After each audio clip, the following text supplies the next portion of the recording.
Hello, everyone, and welcome finally back to historic Bossy Field. Boy, it feels like it's been a minute. I'm Riley Angel alongside my partner, Lucas Macklin. Man, the Otters, with the All-Star break and that 10-day, 9-game road trip, it's just felt like it's been so long since we've been back here at the friendly confines of Bossy Field, and it feels nice. Yeah, it was really nice to be back home. It was a long trip. It was a back-and-forth trip. Had some really good games out there, but and a long trip as well, obviously, to Lake Erie, top of Ohio, and then into Canada. So not only a long road trip when you just look at the days, but traveling a almost 16-hour road trip back from Ottawa after the end of that game on Sunday. So, but it's nice to be back at Bossy Field. This team still has a winning record, and they've played really well here. Now, talk to me a little bit about that road trip. As you mentioned, some ups and downs. Played some good baseball against Quebec, but overall couldn't salvage as many as they might have wanted to. You had a lot of close games. It's really been the story of July. A lot of close losses. Now 7 one-run losses. Had some close losses against Ottawa, and really saw some good pitching, some not so good pitching. But really, I think the big story that came out of it was how Yohan Gonzalez has transferred into the starting rotation. He won both of his starts on the road, once against Lake Erie, where he outdueled Anthony Escobar, who's probably the best pitcher in the Midwest Conference. And then again in Quebec, pitched 7 innings, only allowed 2 runs, and did great out there. So it's great to see him kind of transfer in the starting rotation and look really, really good. And then offensively, obviously, you can talk top to bottom of this lineup. It looked good throughout the road trip. Had some games where you didn't score as much, but still able to get some big hits. But man, you got to talk about Dennis Pierce. 4 home runs last week, 2 of them in Quebec, 2 of them in Ottawa. It really should have been Player of the Week in the Frontier League, but fantastic week for him, and hopefully this offense can kind of come back home where it's been so good this year and get some big wins. They are 17-15 while here at home, just 7-26 on the road. So hopefully some wins this week before a road trip against division rival Florence can jumpstart this Otters team. Now, today, before a 7-inning contest at 6:35, a conclusion of a suspended game from earlier this year on May 25th. They will play Lake Erie in a 10th inning, and where it's tied currently 3-3, and then after that, if no team scores, we go into a sudden death. Yeah, and it's going to be really interesting to see what it's like because Lake Erie's going to send Brandon Sittinger to the mound. He's been probably the best reliever since he's transferred to being a reliever. He's been fantastic. Talked about it a little bit when we faced him in Lake Erie. So it's going to be tough for Evansville, but you got a good part in the lineup. You got Keenan Taylor and J.J. Cruz due up in this inning, or in that bottom of the 10th. So hopefully the Otters are going to send out Nolan Thebe. He can go out there and pitch a scoreless inning and set up this offense to try to win this game in the 10th and set us up in the right direction going forward for the game afterwards. And a couple of roster moves that we probably should talk about here that occurred yesterday and before today's game. The two really big ones, Paven Parks has been released, and then David Mendham placed on the team suspended list. That is just the team is retaining the rights for David Mendham, but he is on the suspended list, so he will not be playing for the foreseeable future. Yeah, it's really tough because those are 2 of the big bats in the lineup. Mendham, he was on a 30-game on-base streak. He was doing a good job of getting on base and setting the table for the rest of the lineup. Paven, obviously, had been playing well, taking a lot of good at-bats, so a couple of big bats to lose out. But again, this offense has been really good, and you still look at the lineup up there, and it's filled with a lot of really good players, so hopefully this team can kind of build around that, and they could bring in some big pitchers, which they did sign a couple of pitchers as well as an infielder, and hopefully, those guys can come in and help rejuvenate this team going forward into the month of August. And one of those pitchers, left-hander Colt Anderson, we will see in the second game here today in that 7-inning contest. Hopefully he's able to come in here and give Evansville a really solid outing, save some of the bullpen for the rest of the week. Yeah, and he's just finished up his 2025 season at Rogers State. Former teammate of Nate Wolgemuth, who was signed by the Astros earlier this year. Pitched with a 3.5 ERA in 16 appearances. 13 of those were starts.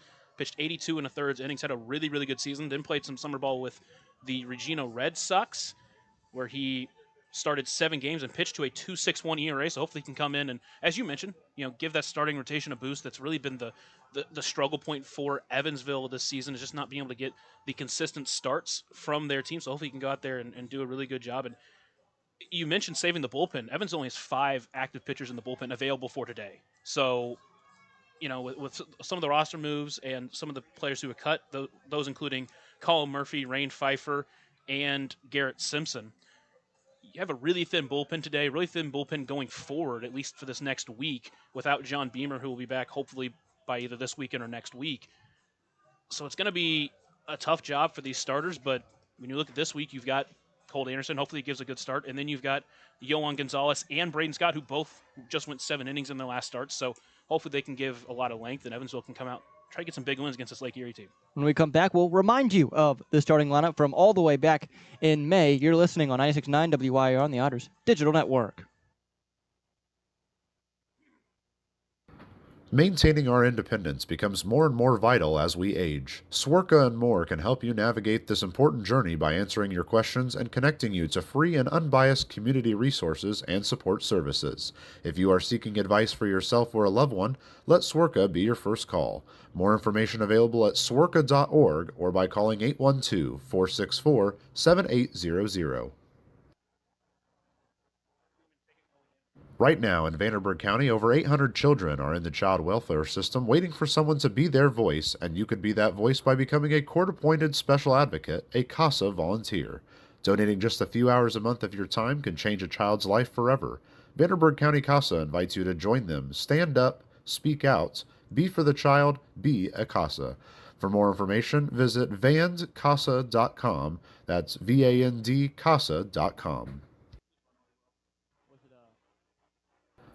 Ballet Indiana is made up of local ballet professionals, dedicated parents, and community members in order to provide unique and life-enriching experiences for hundreds of young dancers, while carrying out their mission to inspire a lifelong appreciation for dance for both our dancers and the Evansville community.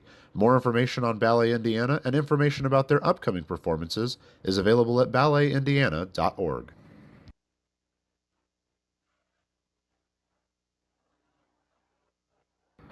Maintaining our independence becomes more and more vital as we age. Swerka and more can help you navigate this important journey by answering your questions and connecting you to free and unbiased community resources and support services. If you are seeking advice for yourself or a loved one, let Swerka be your first call. More information available at swerka.org or by calling 812-464-7800.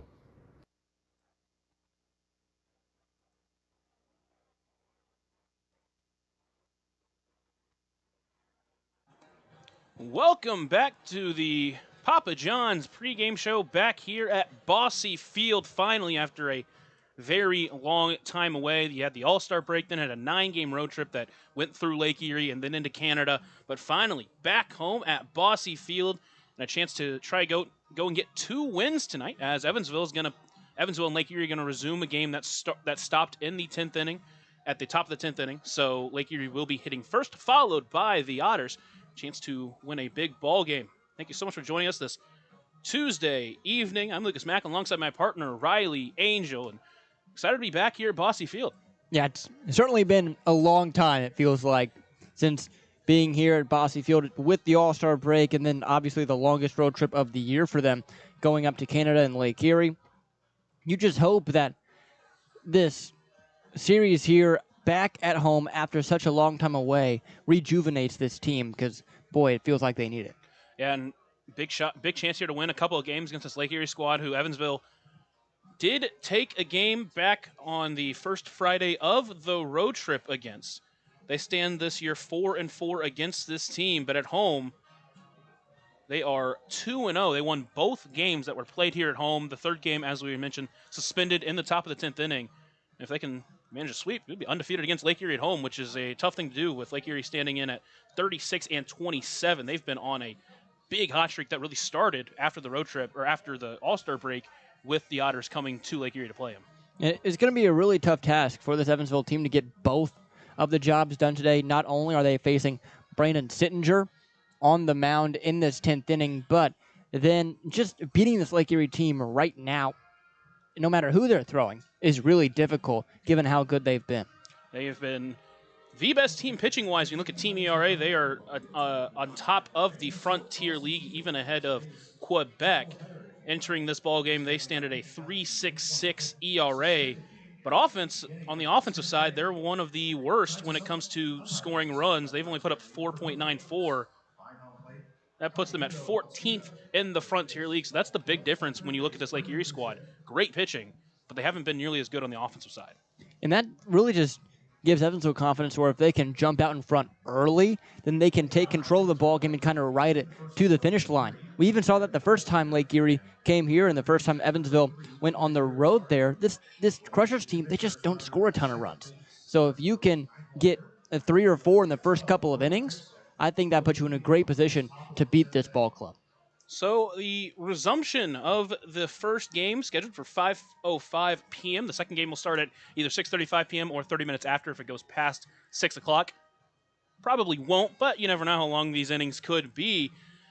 And we'll take a quick look at the lineups. You mentioned Brandon Sittinger going to be pitching for Lake Erie, the former Evansville Otter, made the MLB with the Arizona Diamondbacks, and now is back in the Frontier League with the Crushers. He was a starter at the beginning of the year, started to struggle a little bit. They put him in the bullpen, and then he exploded. One of the best, if not the best, reliever in the Midwest Conference. Absolutely, and when you compare him with a guy like Anthony Escobar, boy, I mean, on days where Anthony Escobar starts and obviously you have Sittinger as an option out of the bullpen, that is just such a load mentally for the opposition. Hopefully Evansville is able to battle through that. For Lake Erie, they're going to start, train going through, they're going to start by hitting. The player who's going to take second base is going to be Kenan Irizarry. He'll play third base. Saw him in Lake Erie make his return to the Crushers after spending time with Quebec, I believe, or Ottawa. One of the Canadian teams. Saw him make some really good plays defensively at third base, but he'll be the commissioner's runner with Burl Dixon leading off the 10th inning playing in left field. Then it's back to the top of the lineup for Lake Erie. Davey Morgan at second base, Sam Franco in right field. Alfredo Gonzalez is DHing. Scout Knotts at first base, Dario Gomez in center field, Jared Watkins at shortstop, and then Derek Vegas at catcher. Saw him in Lake Erie as well. For Evansville, it's going to be Nolan Thebe pitching in a big spot, and hopefully he'll be able to put up a big 0 for Evansville. Saw him pitch over the road trip and really looked good out of the bullpen, giving up just one earned run during his 4 appearances on the road trip. That was in a 2-inning outing in the 13-3 win against Quebec. But other than that, he pitched a scoreless inning and a third against Lake Erie on July 19th, a scoreless inning against Quebec on the 22nd, and then a scoreless inning on the 25th in Ottawa in a 5-2 victory. That's going to be a tough job for him, but if he can put up a 0, puts Evansville in a really good spot to win the game in the bottom of the 10th. It really does, and even if neither team scores in the 10th inning, you would imagine that Evansville would elect to pitch, especially given that neither of the teams, no batting practice for anyone today, obviously some cage work, but, you know, it's not necessarily the same as batting practice on the field. So you would imagine that Evansville would elect a pitch if we get into the sudden death situation. Yeah, it's a really tough spot to be in because Evansville's bullpen very thin, and it's been shaky at times, especially when we were on the road. But when you look at Lake Erie's pitching, it's almost impossible to hit in a big spot like that. So you got to imagine if this thing does go to sudden death, home team gets the choice, and you've got to assume that they're going to choose to play pitching on the defensive side. For the offense, for Evansville, will be El Schwartz in center field. He'll be in the 4-hole, but he will be the commissioner runner at second base. We'll skip the 5-hole hitter, which is where Nolan Thebe will be placed since Pavin Parks was in the game. We lost our DH, so Nolan Thebe will be pitching in the 5-hole, but you're allowed to skip him because of the rules that are set up for resuming games. And then at 6, it'll be Keenan Taylor. He'll be leading off the bottom of the 10th inning. He'll be playing left field, followed by J.J. Cruz at shortstop, Justin Felix catching, then Dennis Pierce at third base down in the 9-hole. Back to the top, it'll be Graham Brown at second, Mason White out in right, and then L.J. Jones playing first base, again with no David Mendham.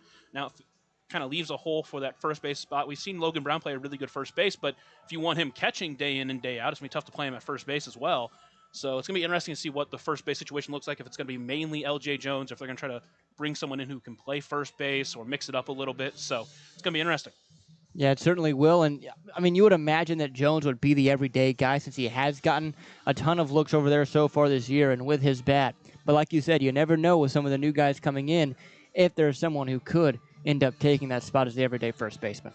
Thank you so much for joining us during the Papa John's pregame show. Remember that Papa John's is the official sponsor of the Otters pregame and postgame shows, available every game night, 20 minutes before and 10 minutes after each Otters game on the Otters Digital Network, the Home Team Network, and our 96.9 WYIR. Speaking of the Home Team Network, they're the exclusive home of every Frontier League game this year. Check out Home Team Network to sign up today and get a front row seat to every Otters game this season. Getting set for the Starting lineups here at Bossy Field. Take a short break, and when we're back, we're going to give you the always amazing Matt Will on the PA for this first game here on the Otters Digital Network, and 96.9 WIIR.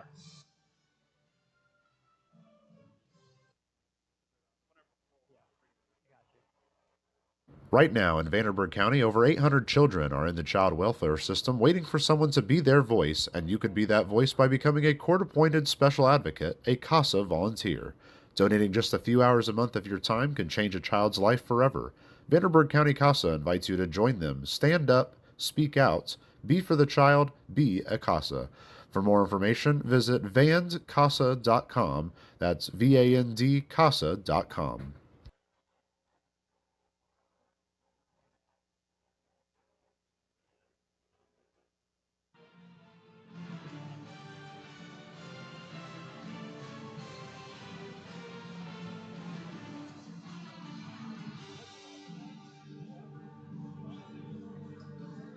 Ladies and gentlemen, please welcome to the field your Evansville Otters.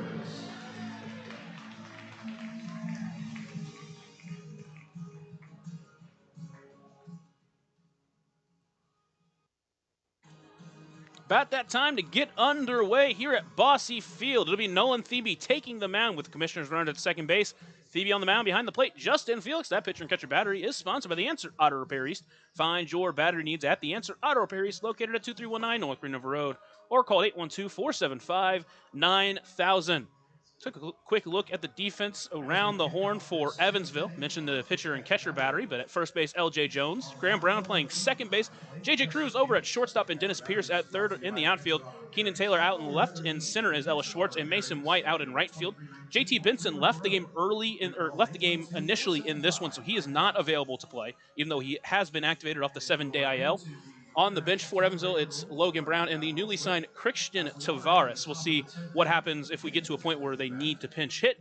Obviously, Justin Felix had a couple of really good games to end the road trip, one in Quebec and one in Ottawa. So it'll be interesting to see with his bat coming up third in the lineup if they're going to let him hit or if they'll pinch hit for him. Again, Logan Brown on the bench, who has been one of the best hitters, if not the best hitter, or probably not the best hitter, it'd be Dennis Pierce, but one of the best hitters in this Otters lineup over the road trip. Nolan Thebe warming up on the mound. Mentioned it's going to be Burl Dixon leading it off with Kenan Irizarry over at second base. Then it's back to the top of the lineup, Davey Morgan, who got a couple of big hits in Lake Erie when Evansville faced them last time. Mentioned Irizarry back with Lake Erie for the first time this season. And Burl Dixon entering this ball game with a .270 batting average, 13 doubles, 3 home runs.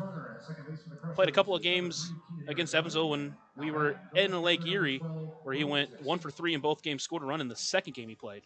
And he will step into the left-handed batter's box as we get this first game of 2 underway.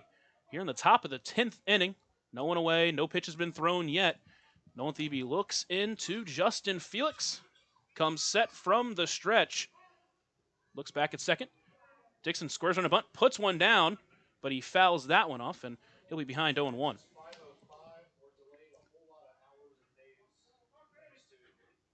Got underway exactly at 5:05, so that's good work. As Matt Wilt said, delayed a couple of months. Just a couple. Corners in for Evansville again, expecting the sacrifice bunt from Burl Dixon.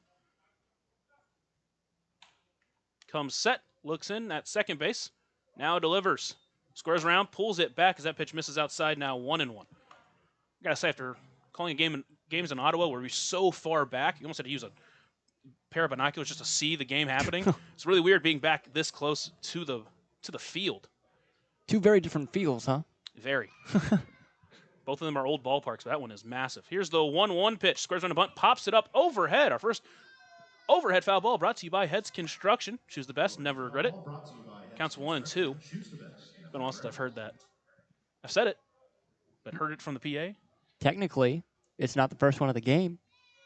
Technically, that is true. Well, I mean, I think. I assume we had an overhead foul ball. Counts 1-2. You expect Dixon here to swing now. Corner still playing in. Here's the 1-2 pitch. Misses high and away, now 2-2. That one slipped out of the hand of Thebe. Phoebe seems to be missing to the arm side a little bit. Both of the ones that have missed the zone have been up and away. The first one maybe just trying to avoid throwing a cookie down the middle with him trying to bunt, but maybe a pattern starting to develop. You got to be a different field because you're, even though it is technically in the 10th inning, it feels like you're pitching to begin the game. Here's the 2-2. Fastball just misses low. Count runs full. Phoebe touching 90 miles per hour there.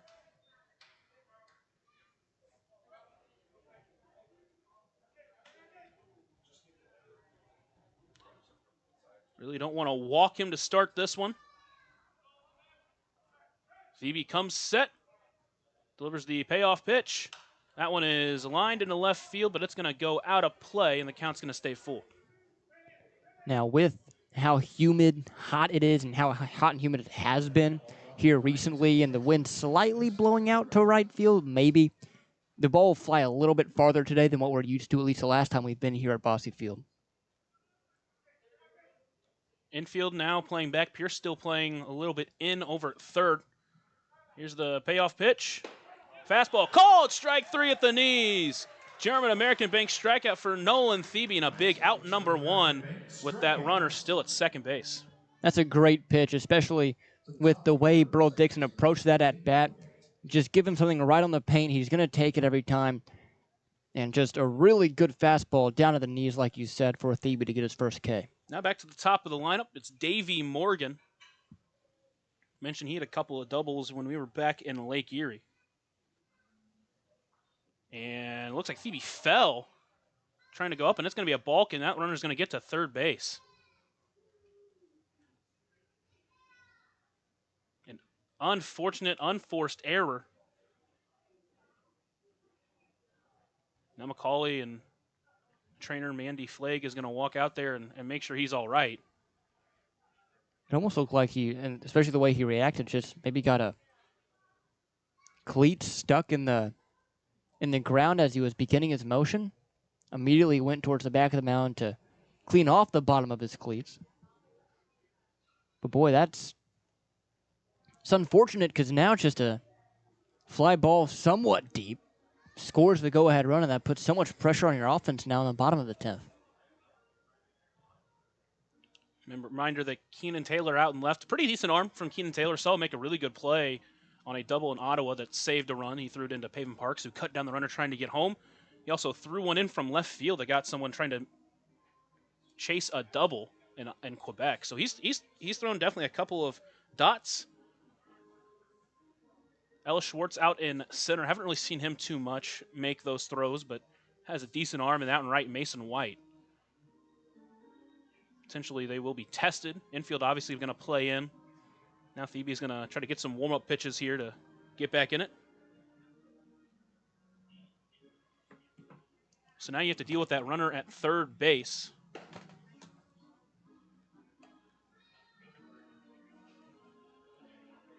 Got a big strikeout, though, and hopefully you can do it again here.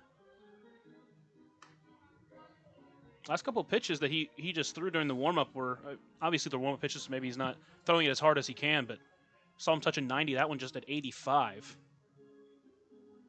I think we'll definitely know a little bit more as this at bat against Morgan kicks off, but hey, 5 miles per hour, obviously not something to be unaware of.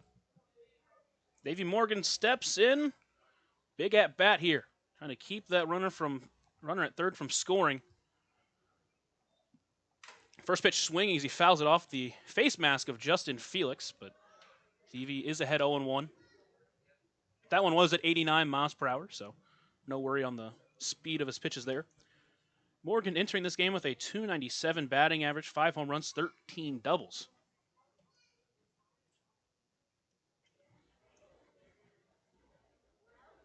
The 0-1 pitch, that one is popped up and overhead, and the count's now 0-2 to Davey Morgan.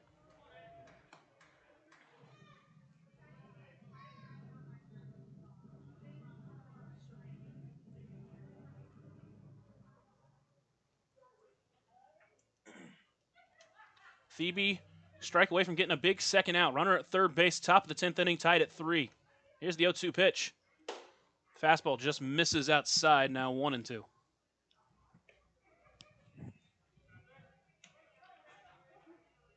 Infield is playing in. Outfielders playing their normal depth. Here's the 1-2 pitch. That one is popped up and out of play again. Still 1-2. A game that Evansville was behind 3-1 in the bottom of the 9th inning. They scored 2 to force extra innings before the rain really started coming down. A blown save from Mike Brewer. Here's the next 1-2 pitch. That one's lined into right field. It's going to send Mason White in. It's going to drop in front of him. Run's going to come home. Throw's going to come to home, but it's not going to be in time. And Lake Erie is on the board. They now lead 4-3. Wasn't hit all that hard, just found the open grass. Threw his bat out there, and it worked for him. And with how that one was kind of knuckling in the air, that's where that ball kind of came into play because the runner's at second. He has to make sure that White doesn't catch it, and he's only able to advance 90 feet instead of scoring. One away, runner at first base. Need to try to keep this scoreline where it's at. Here's the first pitch to Sam Franco. That one misses outside. Try to start off with an off-speed pitch. It's 1-0.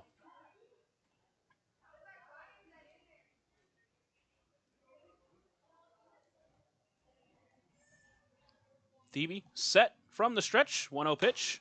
That one misses outside. Now 2-0. Lake Erie entering this game a game and a half of Washington in the Central Division. 13 games out in front of Evansville. The Otters entering at 24-41. 2-0 pitch. That one finds the zone. Fastball at the knees, now 2-1.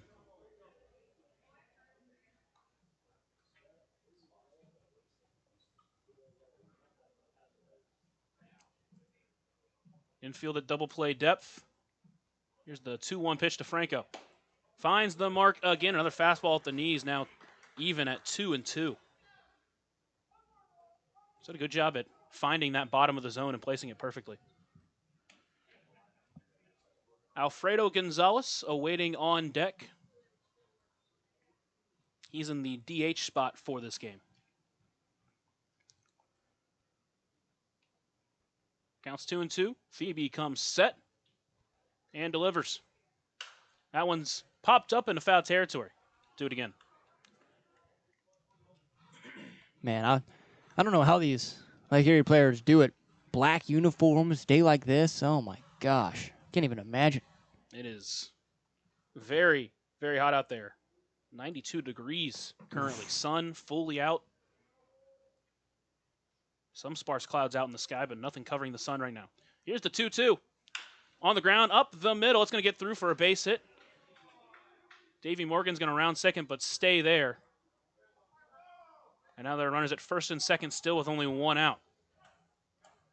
Decent pitch there from Thebe. Down and away corner, a fastball, the kind of the same area that he got Dixon to strike out looking at. But good piece of hitting there from Franco, able to stick his bat out there and just chop it up the middle for a knock. Now it's Alfredo Gonzalez. Evansville has played in 3 extra innings games this month, and they've lost all 3 of them, including 2 against Washington. First pitch to Gonzalez. Breaker, called ball 1, just missed outside. Gonzalez, the former Chicago White Sox, here with Lake Erie, entering with a .301 batting average, 6 home runs. 1-0 pitch, went up swinging at that one. Comes up empty, and the count's evened up at 1-1.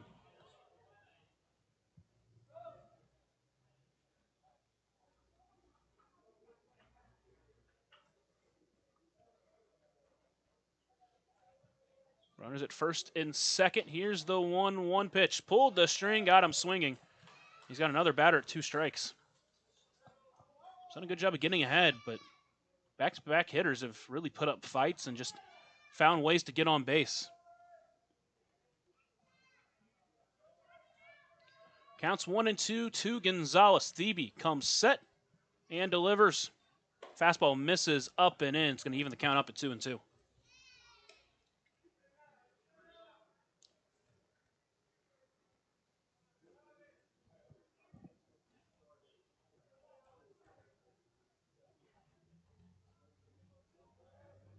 Lake Erie now leads 4-3, trying to add some more runs.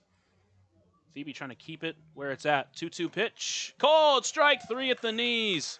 Second German-American Bank strikeout for Phoebe in this inning. A big out number 2 as it leads to Scout Knotts.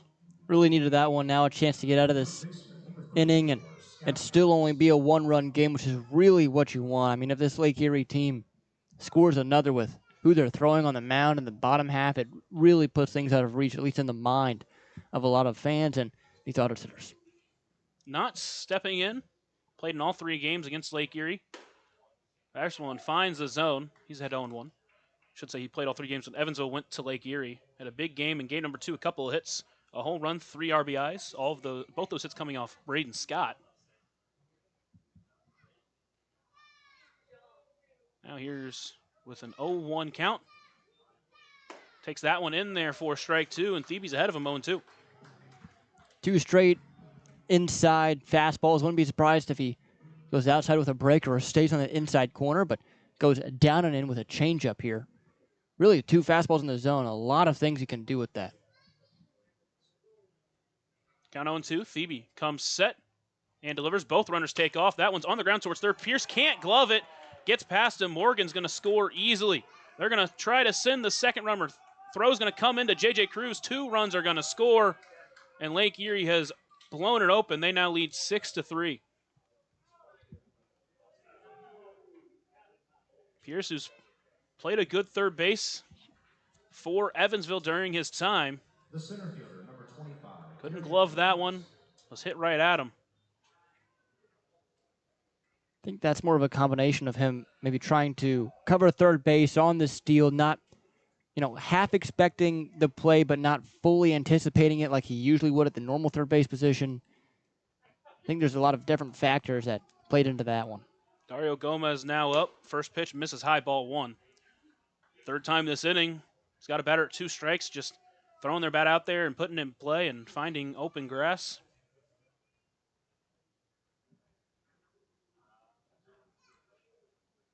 One 0 pitch. That one misses low, now 2-0. Already a tough task ahead for the Otters offense. Trying to keep it from being any more difficult.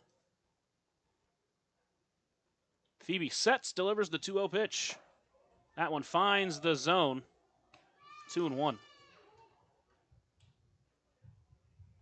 Home plate umpire Takahito Matsuda is giving a little bit down there at the bottom of the zone.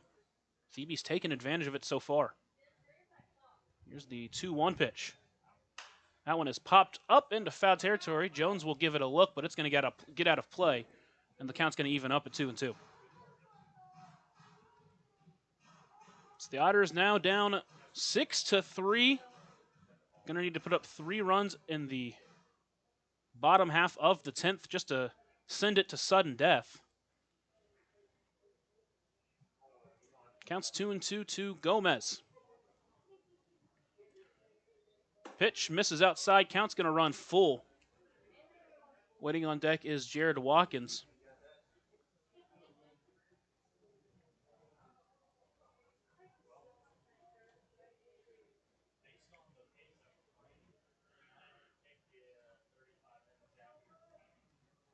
Phoebe sets once again and delivers the payoff pitch on the ground towards short. Cruz will bring it in. Throw to first is in time for out number 3, but Lake Erie puts up 3 runs in the top half of the 10th. Otters are going to need to match that or beat it if they want to stay alive in this ball game. Take a short break here on the Otters Digital Network, Inter 96.9 WYIR. Ballet Indiana is made up of local ballet professionals, dedicated parents, and community members in order to provide unique and life-enriching experiences for hundreds of young dancers, while carrying out their mission to inspire a lifelong appreciation for dance for both our dancers and the Evansville community. More information on Ballet Indiana and information about their upcoming performances is available at balletindiana.org.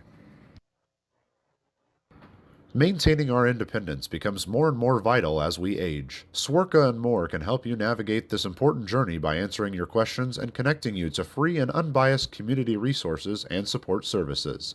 If you are seeking advice for yourself or a loved one, let Swerka be your first call. More information available at swerka.org or by calling 812-464-7800.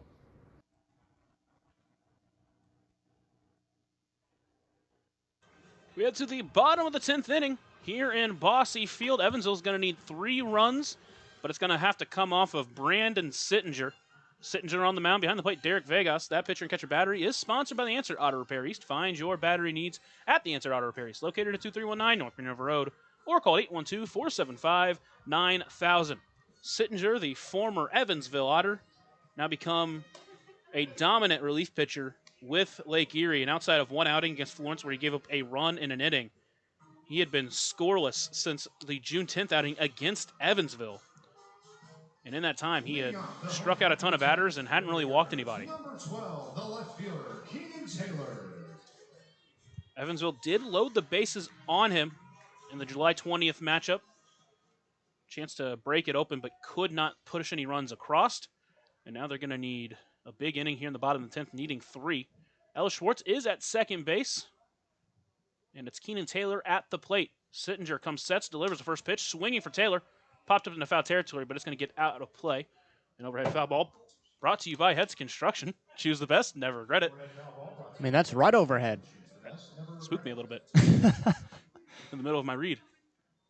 Taylor calls time. That one pitch at 95 miles per hour for Sittinger. He can get up to 96, 97. Yeah, there's a reason. There's a reason this guy was in the big leagues. That's for sure. Counts 0-1 to Taylor. It's like Erie staff, best in the league. 0-1 pitch inside, almost got him. Gets out of the way, count evens up at 1-1. Need to get the tying run to the plate, which is on deck right now. Standing in the form of J.J. Cruz.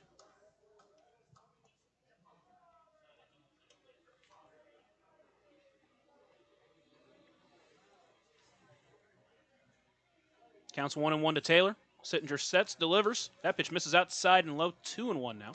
Tried to break off an off-speed pitch low and away. Taylor holds up. This is the 5th time Evansville will be seeing Brandon Sittinger. Pitched 2 innings back on June 10th. Walked a batter, struck 1 out. Didn't give up any runs. But on June 12th, pitched an inning, faced the minimum, struck out 1. And then on July 19th and 20th, he entered both games, pitched 2 innings on the 19th and an inning on the 20th, not surrendering a run in either of those outings. That pitch misses low, now 3-1. Didn't give up a hit in both of those. In the second outing, it was a hit against Ellis Schwartz.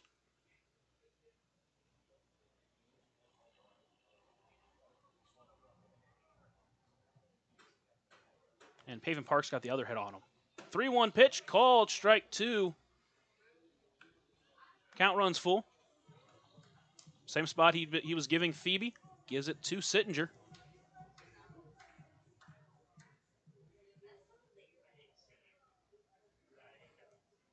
Sittinger in his 27th appearance of the season. Had made 5 starts before transferring to the bullpen. Here's the payoff pitch. Swings that one, fouls it off, and stays alive. Entering with a 4 ERA on the dot, 2-1 record. He struck out 68, only walked 18.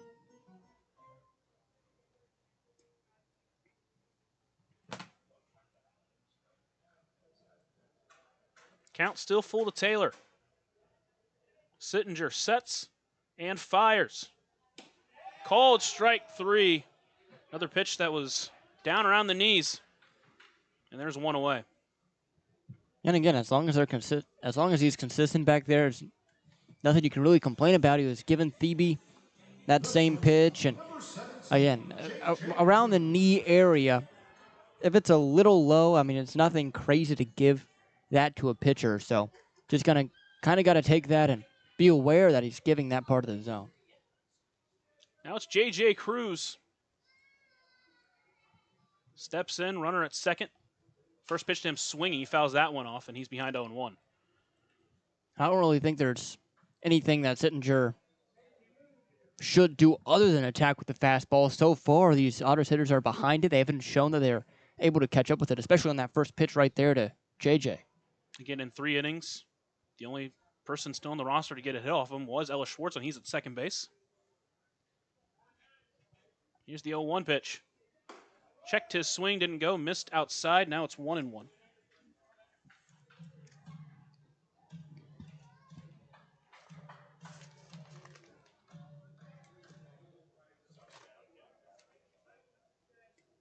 Cruz awaits the 1-1 pitch from Sittinger.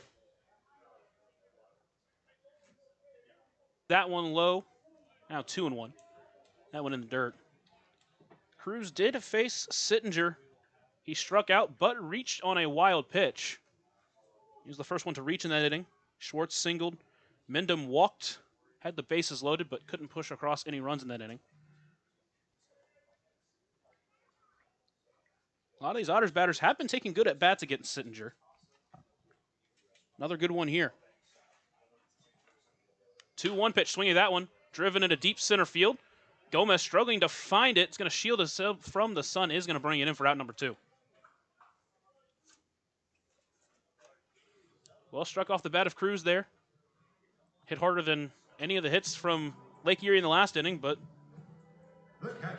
right at the defender, and there's 2 away for Justin Felix. Tying run still on deck, represented by Dennis Pierce, who has been extremely hot coming into this series, so if Felix can find a way to get on and extend this game to Dennis Pierce, it'd be a huge step in the right direction. First pitch to Felix. Called strike 1 below the knees. Same spot he's been calling it all game, though.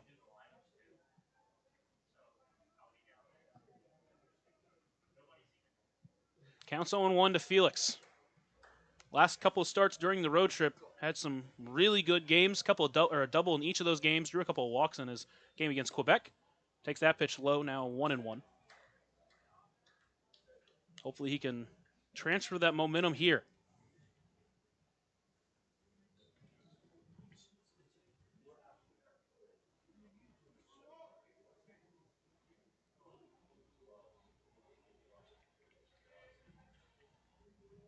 Counts 1-1 to Felix.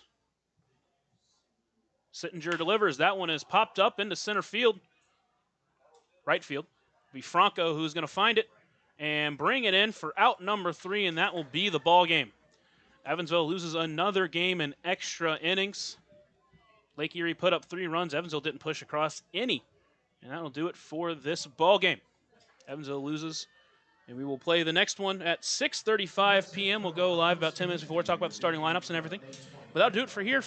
That'll do it for us here right now on the Otters Digital Network, 96.9 WYIR. Stick around. We'll be back about 10 minutes before the next game to talk about the lineups and the game going forward here on the Otters Digital Network and 96.9 WYIR.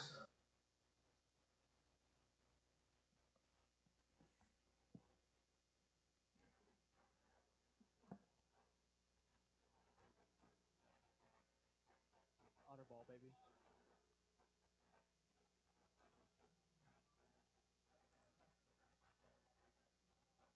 Oh, I know. It's phenomenal.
Hello, everyone, and welcome back inside to historic Bosse Field for the second game, I guess, here tonight as Evansville and Lake Erie just concluded a suspended game from May 25th. Lake Erie getting the better of Evansville in that one, the final 6-3, 3 runs scored in the top of the 10th for Lake Erie to get on top of that one. I'm Riley Angel alongside Lucas Macklin here for this 7-inning contest here tonight, beginning just in about 9 minutes. Hopefully Evansville able to put that only 1 inning behind them, come out here today and get a 7-inning win. Yeah, it would be nice for them just to go 7 innings because with the game prior, Nolan Thebe pitched, so really you only have 4. You could throw Thebe again, but obviously I don't think they want to. So it being 7 innings can help hopefully protect that bullpen a little bit since it is so thin right now. So just being 7-inning games, it'll be good. And hopefully Colt Anderson, first time we get to see him, gives us a good start and gives Evansville a shot to go out there and win tonight. This is the Papa John's pregame show. Papa John's is the official sponsor of the Otters pregame and postgame shows, available every game night, 20 minutes before and 10 minutes after each Otters game on the Otters Digital Network, the Home Team Network, and on 96.9 WYIR. We take a look at the lineups for this second game here this evening. First, for the visiting Lake Erie Crushers. Leading it off, center fielder Dario Gomez. He's followed by the right fielder Sam Franco. First baseman Alfredo Gonzalez bats third. Cleaning it up, the DH Scout Knotts. Catching Derek Vagas, he is batting fifth. Davey Morgan, the second baseman, is batting sixth. Shortstop Jared Watkins bats seventh. Sebastian Alexander over in left field, he is batting eighth. And then Kenan Irizarry is batting ninth, playing third base. Starting for Lake Erie is Ethan Smith. Yeah, Ethan Smith, we just got the updated stats, so these stats just became official. He actually started the game that we just resumed. He went 5 innings, allowed a run that was not earned. But he's been a little bit on a downturn since then. He's entering with a 5.44 ERA. He's 4-4, and hopefully Evansville will be able to get to him. A lot of lefties Evansville's faced. They faced 5 last week. They start off with a lefty here, so hopefully they can take advantage of what they've learned and go out there and hopefully get a good game going. Here is that lineup against that left-handed starter in Smith. Leading off, the third baseman, Dennis Pierce. Boy, he had a great week last week. Second baseman, Graham Brown, bats second. Batting third, right fielder J.T. Benson. L.J. Jones, the first baseman, cleans it up. Followed by Logan Brown, who's the backstop here tonight. Batting sixth, left fielder Keenan Taylor. Batting seventh, the shortstop J.J. Cruz. Batting eighth, Crix Tavares, the D.H. And the center fielder Ellis Schwartz rounding it out, batting ninth. Newcomer lefty Colt Anderson on the mound here for the Evansville Otters. Yeah, and hopefully he'll be able to go out there and give a good start. Same home plate umpire, Takahito Matsuda, and we saw in that first game, gives a lot of stuff low, so hopefully he can work around that part of the zone and get started. But played 3 seasons at Rogers State, where Nate Wolgemuth was from, former teammate of Wolgemuth, and hopefully he can kind of take what he learned there, and hopefully it's something similar to what we got from Wolgemuth. And when you look at, he really found something in his senior year, pitched to a 3.5 ERA in 82 innings, kept his walks down only at 2.1 per 9 innings, didn't strike out a ton of batters, but did work at Regina as well and worked the strikeout stuff really well. Fit 40 strikeouts, a 9.5 K per 9 rate when he was with Regina, pitched to a 2.61 ERA. Now he's here with the Otters, first official professional ball for him, and he's definitely looked the part, and hopefully he can come out tonight and give a good start. Dennis Pierce, boy, did he have a week last week. Talk me through a little bit of that since you were there to watch it in person. I mean, it was the moment we stepped into Quebec. The first pitch, or first batter, first at bat for him, he sent one over the right field wall, an opposite field home run in Quebec. And then he really just didn't slow down. He had 3 hits in the first game, 3 hits in the finale, 7 hits in Quebec, 4 in Ottawa, a couple more home runs in Ottawa as well, 4 home runs, 12 RBIs. Just an amazing week for him. Really, I don't want to question the Frontier League, but for me, he was easily player of the week. He just kept hitting and hitting. He had a big hit in every single game we played. Had a big double in Game 2 against Ottawa. Had that big home run in Ottawa. Really propelled this Otters offense, batting from the top of the lineup, and he's been excellent, and he's been the best hitter for Evansville. Crix Tavares also making his professional debut here tonight, along with Colt Anderson. Tavares spent the spring of 2025 with the Point Park Pioneers of the Mountain East Conference. Boy, he was really, really good. A .352 batting average, .442 on base, slugged 8 homers, 49 RBI in just 51 games. And the year previous, before Point Park made the transition to the NCAA while they were still in NAIA, he batted .339, an OPS of .965. Still showed some power with 5 homers, 32 RBI. So hopefully Evansville gets a good one in him. And I looked through those games, multiple 5-hit games for him. So he was fantastic with Point Park. We'll give you Zane Clodfelter announcing the starting lineups and then the national anthem here for this 7-inning contest at historic Bosse Field. You're listening on 96.9 WIR and the Otters Digital Network. Batting fourth, the first baseman, number 20, L.J. Jones. His baseball buddy is Camden.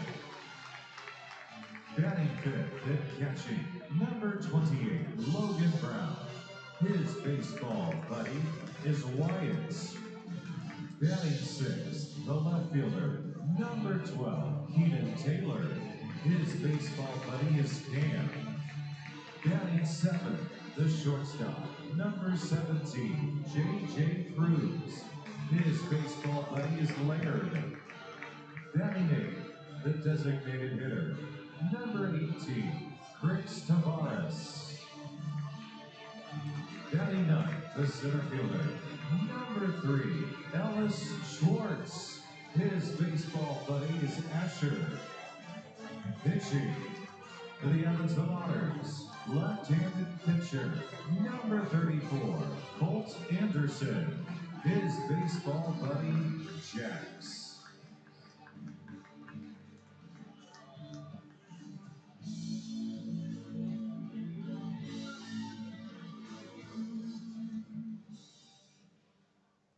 Ladies and gentlemen, at this time, would you please rise and remove your caps as we honor America's freedom, those who now protect it, and pay tribute to those who made the ultimate sacrifice with the singing of our national anthem. This evening, performed by Jody Hollis Smith. Oh, say, can you see by the dawn's early light what so proudly we hailed at the twilight's last gleaming, whose broad stripes and bright stars through the perilous fight o'er the ramparts we watched were so gallantly streaming, and the rockets with glare, the bombs bursting in air, gave proof through the night that our flag was still there.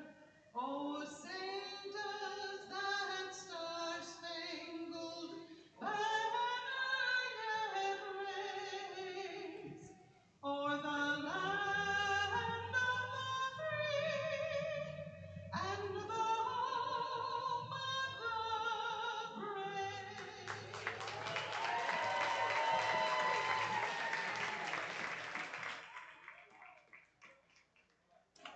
Just about ready for baseball here at historic Bosse Field. Your Otters have taken the field. The last one to take the field, the starting pitcher, left-hander, making his professional debut, Colt Anderson. The lefty really needs a good start here for Evansville, as hopefully he's able to go out there, give them 5, 6, maybe even 7 innings, and really rest that bullpen here tonight. Yeah, and he's going up against a team it's going to be, like I said, Mike Erie, one of the worst offensive teams in the Frontier League. So he's going to get a good opportunity here. But again, with how well the pitching's been on the other side, probably going to need a good start to keep Evansville in the ballgame. Again, you mentioned his numbers at Rogers State, .350, the ERA 8-5 in 13 games started. In summer ball, when he pitched in the Western Canadian League, He pitched to a 2.61 ERA, so looked really good in 7 starts there, struck out 40 in just 38 innings. So we'll see if the lefty's stuff transitions to a level a little higher in the Frontier League. Yeah, one of the things that really was a big difference during his senior season was the control. He knocked down his walks per 9 rate to 2.1 over 82 innings. And you can kind of see the transformation of his career back when he was with Oklahoma Panhandle State to start, a walk per 9 rate up at 5.3, and then by senior season, 2.1. So he's done a good job controlling his stuff, and hopefully he can come in here and give a big boost to this Otters rotation that, as we mentioned, outside of really at this point Braden Scott and Yohan Gonzalez, it's kind of been a revolving door of trying to figure out who's going to go out there and give you consistent starts day in and day out. So it's Anderson on the mound, Logan Brown behind the plate. This pitcher-catcher battery sponsored by The Answer Auto Repair East. Find your battery needs at The Answer Auto Repair East, located at 2319 North Greenville Road, or call at 812-475-9000. Throw down from Brown, just about ready. It'll be Dario Gomez, Sam Franco, Alfredo Gonzalez, the 3 to get this one going. Again, only 7 innings given the suspended game resumption just about an hour ago. It's weird. Starting 6:35, you only played 1 inning and you only have 7 to go. Yeah, I think a lot of the assumption there is that you're going to play more than an inning, but since we only played an inning, it feels kind of weird only playing 7. First pitch is up and away for a ball. 1 ball, no strikes. Game time temp is hot. That's all we'll say. Very hot. 1-0. High, 2 balls and no strikes. And coming from Canada, where it's much more mild, still up in the 80s, but especially when it gets later, down in low 70s, even 60s. Different transition.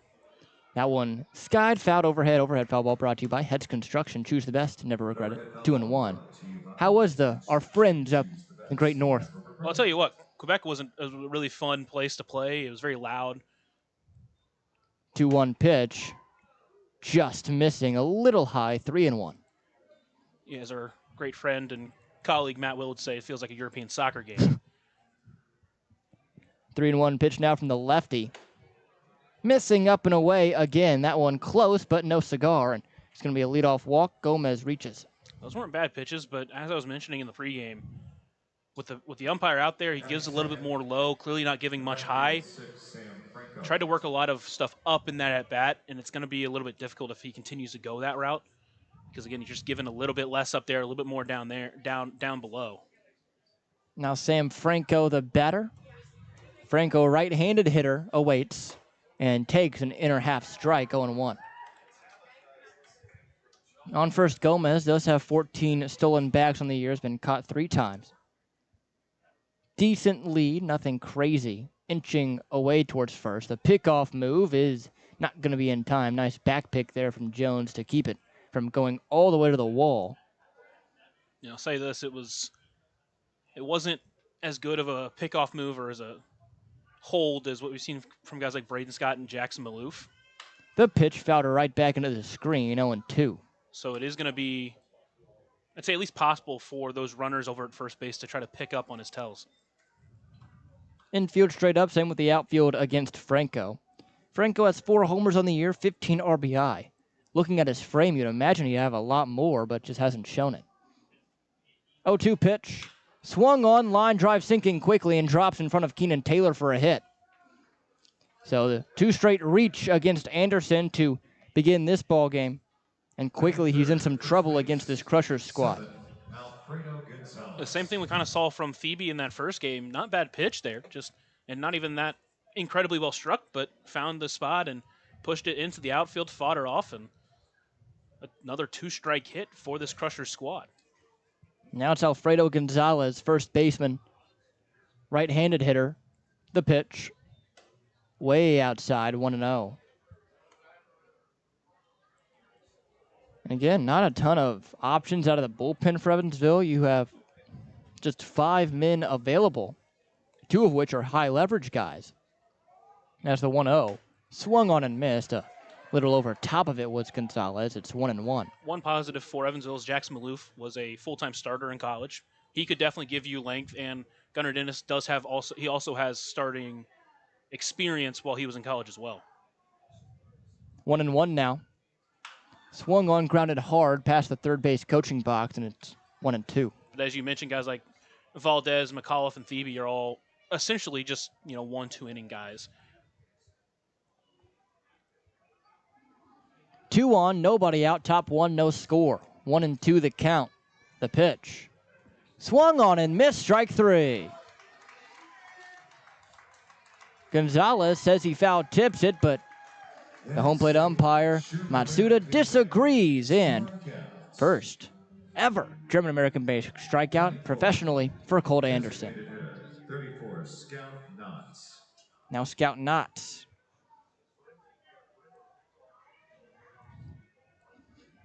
Knotts, the designated hitter. The pitch takes it right down Maine. 0-1. And right there, you see him work low on that pitch, down around the knees. Again, Matsuda's been given that all day.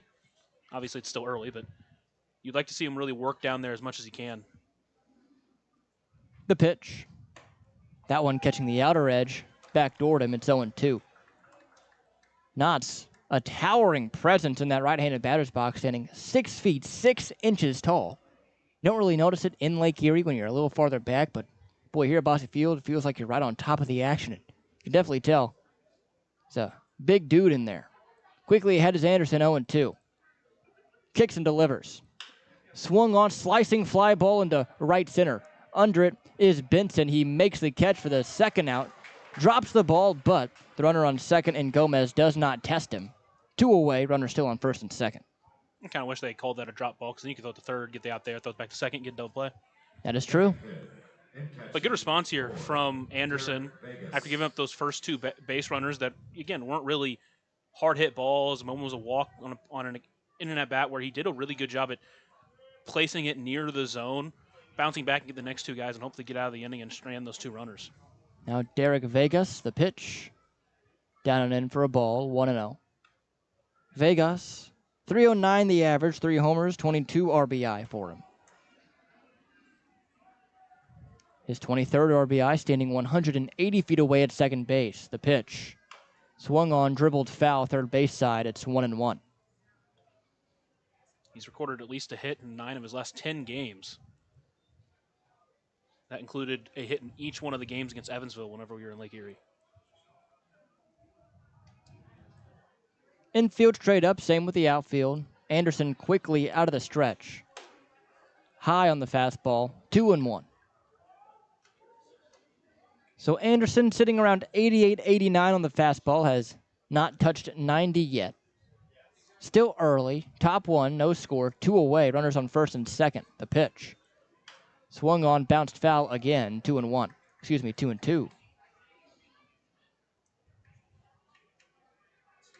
I really like his selection of pitches here in the first inning. And again, he's done a really good job at controlling it. And when he's missed, he hasn't missed that far off, and he hasn't really missed in the zone yet. 2-2. Down and in on the breaker, 3-2. So first full count of the evening. A lot of times when pitchers get in trouble in this league, it's because they're worried about missing and walking batters, so they miss in the zone, and then the hitters take advantage and put up a big hit. The pitch swung on, grounded to third, fielded by Pierce. Throw across the diamond a little low, scooped by Jones. Didn't get to first in time, and a run scores. The throw, pulling Jones off the bag, scooped it, tried to get there quickly before Vegas, but he couldn't. 1-0 Lake Erie. Second base, 2. And again, it's kind of what you have to expect when you have a guy at first base who isn't really a traditional first baseman. Mendham's on the team right now, so you don't have his ability at first base. You want Logan Brown catching, so he's not playing first base. And LJ Jones, who can play a decent first base, again, just isn't a traditional first baseman. First pitch a little low on the fastball, 1 ball and no strikes. So an error on what should have been out number 3 gives Evansville now a bit of trouble in the first. The pitch. Swung on, a hard liner, snagged over at third base near the line by Dennis Pierce. So that ends the inning. 1-0 the score. Lake Erie in front here on 96.9 WYR and the Otters Digital Network. Ballet Indiana is made up of local ballet professionals, dedicated parents, and community members in order to provide unique and life-enriching experiences for hundreds of young dancers, while carrying out their mission to inspire a lifelong appreciation for dance for both our dancers and the Evansville community. More information on Ballet Indiana and information about their upcoming performances is available at balletindiana.org. Maintaining our independence becomes more and more vital as we age. Swerka and More can help you navigate this important journey by answering your questions and connecting you to free and unbiased community resources and support services. If you are seeking advice for yourself or a loved one, let Swerka be your first call. More information available at swerka.org or by calling 812-464-7800. Right now in Vanderburgh County, over 800 children are in the child welfare system waiting for someone to be their voice, and you could be that voice by becoming a court-appointed special advocate, a CASA volunteer. Donating just a few hours a month of your time can change a child's life forever. Vanderburgh County CASA invites you to join them. Stand up, speak out, be for the child, be a CASA. For more information, visit vandcasa.com. That's VAND-CASA.com.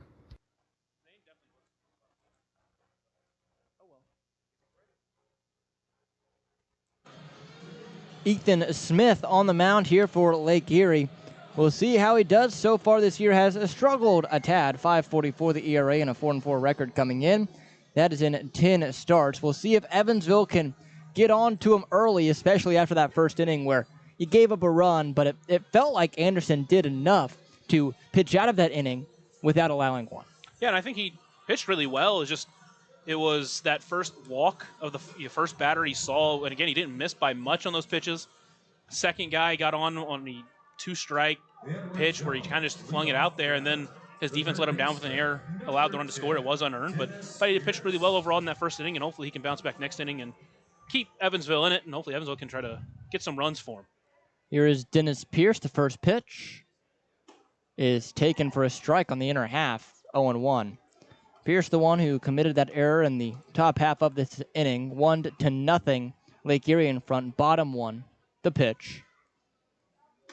That one missing outside, 1 ball and 1 strike.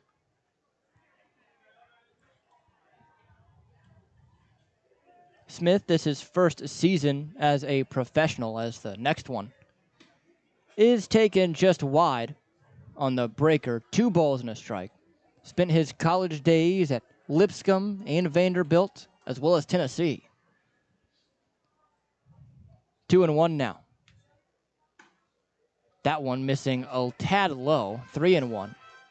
Don't see too much people going from Vanderbilt to Tennessee, given the heated rivalry between those two, especially between the baseball programs the past couple of years. That's what Vanderbilt's good at. True. The 3-1 pitch.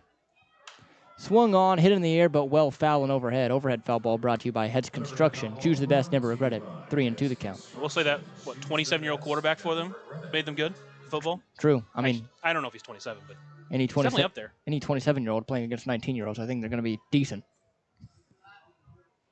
The payoff pitch. Missing up and away for a ball, and that's going to be a leadoff walk to Dennis Pierce.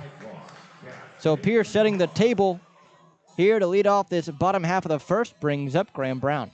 Again, very consistent zone. It's just, again, it gives a little bit more low and takes a little bit from up top. So good take from Pierce there. And then you got Graham Brown, who had a really good end to the road trip and started really turning the corner for him. Brown on the year, 263, the average, 7 homers, 35 ribbies. The pitch out of the stretch, taken outside, 1-0. Back to Vanderbilt. They've taken a turn the past couple years with their basketball program, at least. Starting to get better. I don't watch a lot of college basketball, gotta be honest. Well, you're missing out. I kind of get ready for March Madness, and of course I watch my Hoosiers, but that's about it.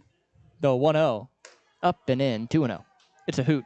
The SEC country basketball season, everyone talks about football, but I'm a big basketball, baseball type of guy, and boy, college basketball, nothing quite like it.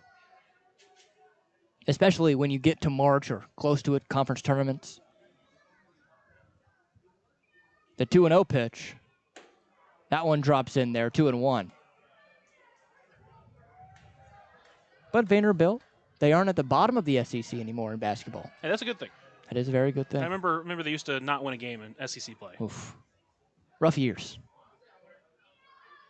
2-1 now from Smith. That one finds the up and away corner. 2-2 now to Graham Brown. Back-to-back off-speed pitches to get back into the count that, again, kind of like what we saw from Anderson in the top half. He's not really missing in the zone. He's nibbling around the corners. And 2-2 fouled back. Evansville's doing a good job being patient and trying to wait for a miss, but again, he hasn't really missed much. Another college question for you. Favorite baseball conference to watch? I mean, I think Not competitiveness, just to watch. I know that maybe this is a little bit biased. I think people don't take them as seriously as they should, but Big Ten baseball is a lot of fun. Mostly because I don't think the pitching's nearly as good as what you see from like the SEC. A lot of high-scoring games in Big Ten baseball. And maybe I broadcasted for IU, so maybe it's a little bit of bias there, but 2-2, swung on, grounded sharply to short. Watkins to Morgan to first. In time, and it's a twin killing here in the bottom half of the first inning. So quickly 2 away. getting just another good pitch around the corner. Hit it pretty well, but just grounded it into the dirt and right to the shortstop. So you draw up double plays, they don't get much easier than that one. Yeah, about as routine as it gets there as JT Benson now stands in.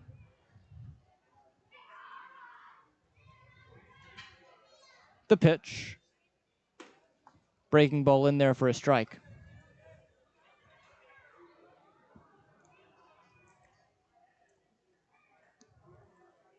Benson played his college baseball at Louisville as the 0-1. Swung on, shot foul the opposite way. It's 0-2. ACC, they have good baseball at the top. At the top, that conference very competitive. The SEC top to bottom, very fun to watch, as always. As now the 0-2 to Benson. Swung on and missed, strike 3. So Smith with his first strikeout ends the bottom of the first inning. 1-0 Lake Erie. We'll spare you of the rest of our college talk. You're listening on 96.9 WYR and the Otters Digital Network. Ballet Indiana is made up of local ballet professionals, dedicated parents, and community members in order to provide unique and life-enriching experiences for hundreds of young dancers, while carrying out their mission to inspire a lifelong appreciation for dance for both our dancers and the Evansville community. More information on Ballet Indiana and information about their upcoming performances is available at balletindiana.org.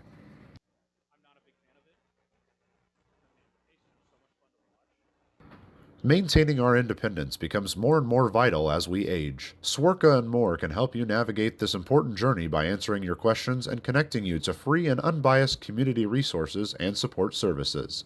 If you are seeking advice for yourself or a loved one, let Swerka be your first call. More information available at swerka.org or by calling 812-464-7800.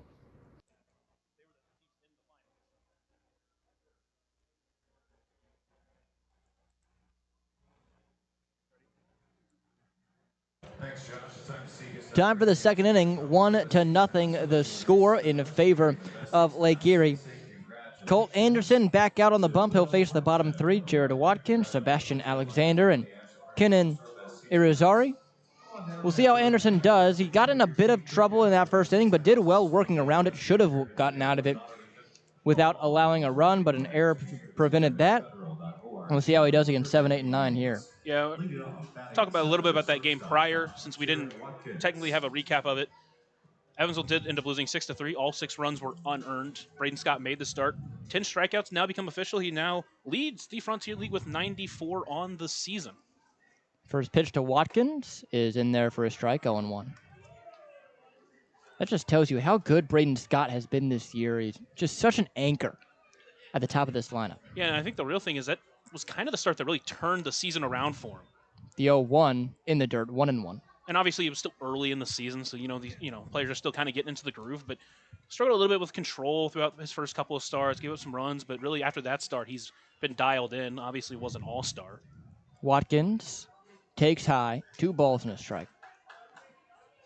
And even as an all-star was a late addition to that roster. Next offering.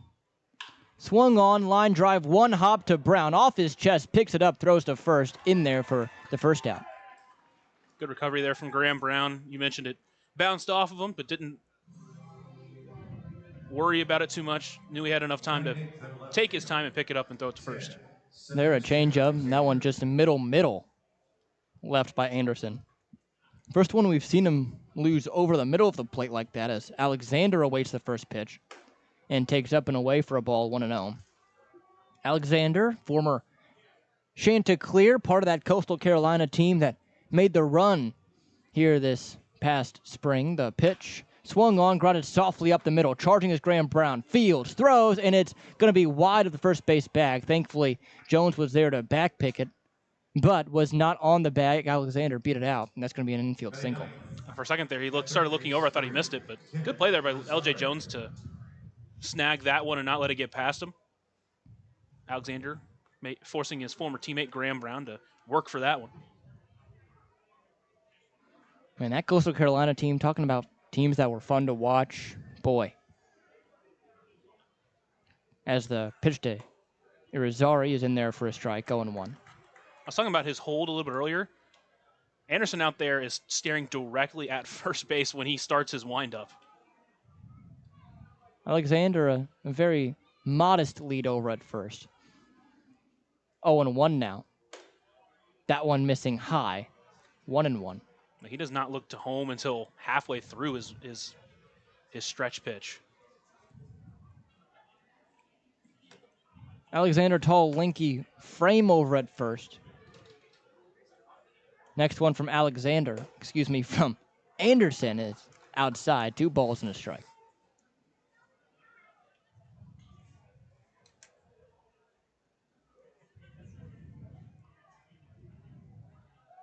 The pitch, runner goes, swung on, looping line drive, fair down the right field line, getting all the way into Sammy's corner. Alexander hustling around third. He's going to try and score. Into second is Irizarry.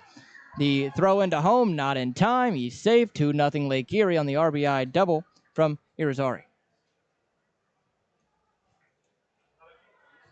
Not a bad pitch there from Anderson. Threw it in, but Irizarry able to turn on it, just keep it fair, and just get it over the glove of L.J. Jones. Well placed, double, and now Evansville's going to have to play from behind even more.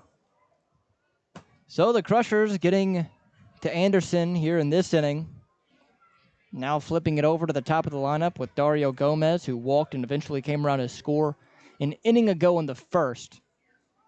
Anderson working and fires in a first pitch strike, 0-1.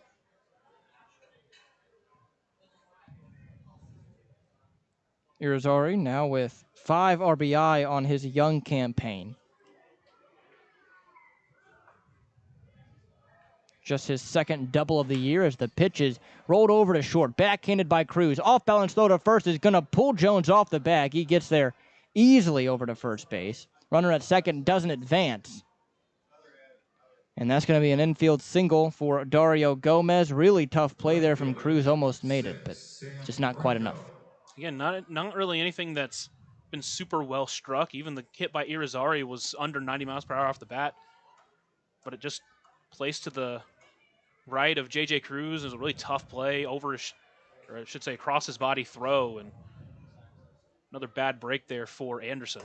First pitch to Sam Franco is high. 1 ball and no strikes.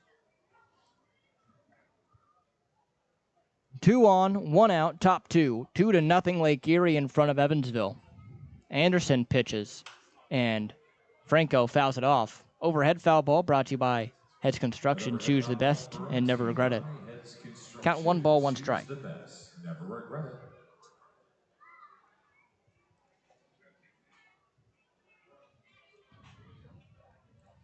Anderson, deep breath, hands just above the belt. The pitch. That one nicking the outside corner. 1-2. So Franco has been able to get ahead of batters so far. Just some solid contact and some unlucky breaks for him as well. I mean, 2 infield singles in this inning alone. The lefty begins the motion and the 1-2. Swung on line, drive into center. That's going to drop down in front of Schwartz. They'll just play station to station. Bases are going to be loaded with one away here in the top of the second. So on first stands Franco. Second, Gomez. At third is Irizarry. And now it's the middle of the lineup and some trouble brewing as the Crushers send up Alfredo Gonzalez. Meeting on the mound between Logan Brown and Colt Anderson. Here comes home plate umpire Takahito Matsuda. Over at first is Dalton Phillips. At third is Brendan Boucher. Meeting concluding, Logan Brown back on his way behind the plate.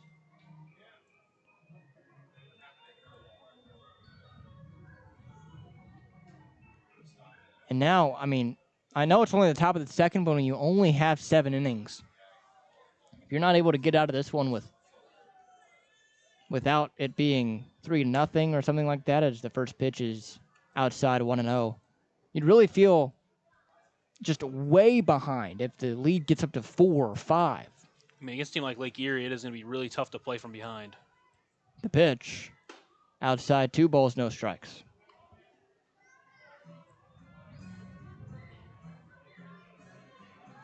We were talking earlier about the Otters jumping in front and how much that would do.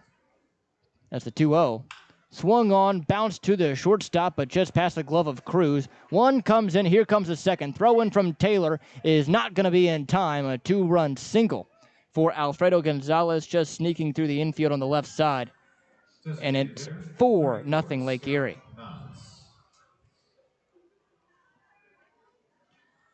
Runners on first and second, 4-0, 3 runs already in the inning for the Crushers. Scout Knotts now bats. No one up and throwing for Evansville in the bullpen as of yet. Anderson delivers, and it's low. 1 ball, no strikes.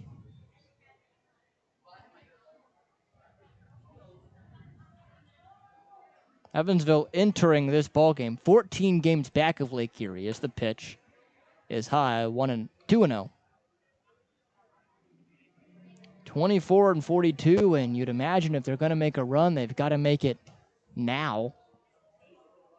It's the pitch. That one splits it. 2-1.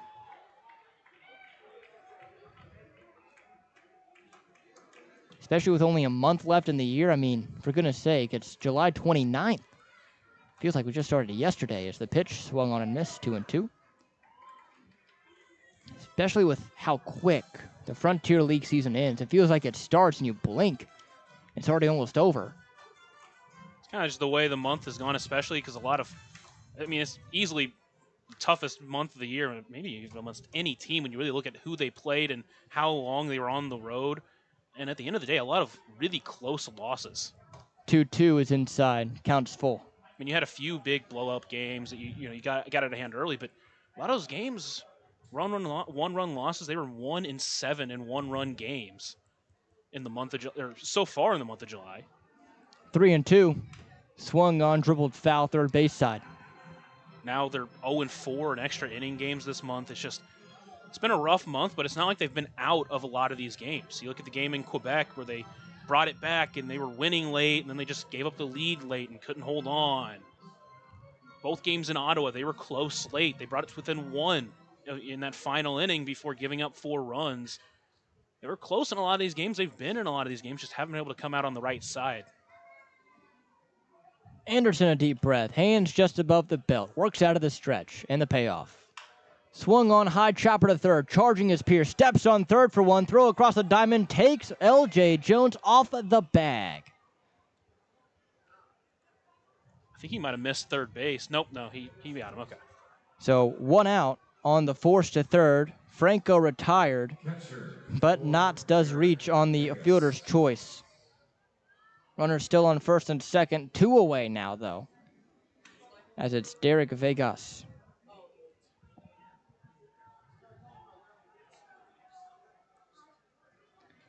First pitch he sees is down and in, 1-0. Vegas is 0 for 1, reached on an error in the first inning. That's what scored the first run. 4-0 it stands currently. 3 already across here in this second. 2 away, 2 runners on base. Anderson with the 1-0. Just catches the strike zone on the up and away corner. It's 1-1.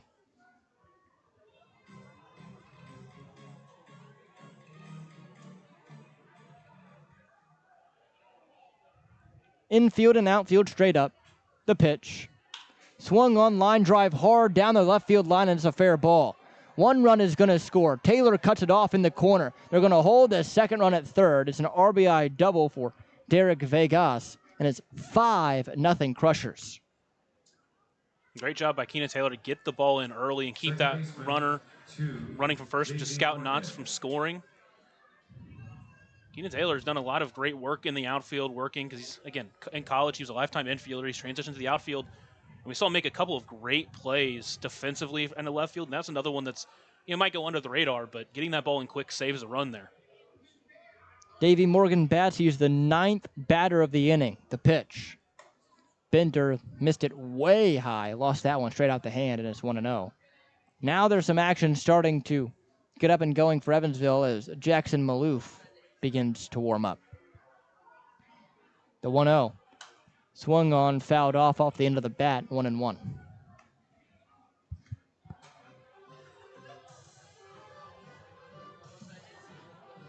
Morgan, right-handed hitter. Couple of runners in scoring position for him. The lefty and Anderson sets, takes a breath and fires. In the dirt, gets away from Brown, but no one advances. Counts now 2 balls and a strike. And this is kind of the way luck plays into baseball. A lot of these hits, they aren't incredibly hard by any means. If they're hitched a little bit in a different direction, he's easily out of this inning, hasn't given up any runs. So it's one of those things, whenever you're a pitcher like him who doesn't strike out a ton of batters, doesn't walk a lot of batters, a lot of it comes down to relying on your defense, and sometimes the luck's just not on your side.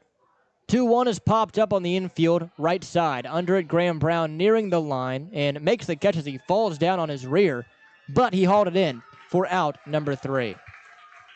So that finally ends the top of the second, but not before 4 runs come across. 5-0 Lake Erie here on 96.9 WYAR and the Otters Digital Network. Right now in Vanderburgh County, over 800 children are in the child welfare system waiting for someone to be their voice, and you could be that voice by becoming a court-appointed special advocate, a CASA volunteer. Donating just a few hours a month of your time can change a child's life forever. Vanderburgh County CASA invites you to join them. Stand up, speak out, be for the child, be a CASA.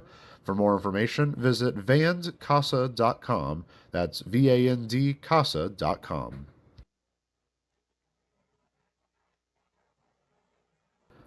Ballet Indiana is made up of local ballet professionals, dedicated parents, and community members in order to provide unique and life-enriching experiences for hundreds of young dancers, while carrying out their mission to inspire a lifelong appreciation for dance for both our dancers and the Evansville community.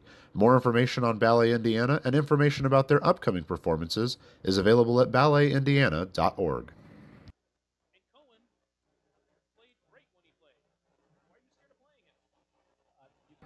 Maintaining our independence becomes more and more vital as we age. Swerka and more can help you navigate this important journey by answering your questions and connecting you to free and unbiased community resources and support services.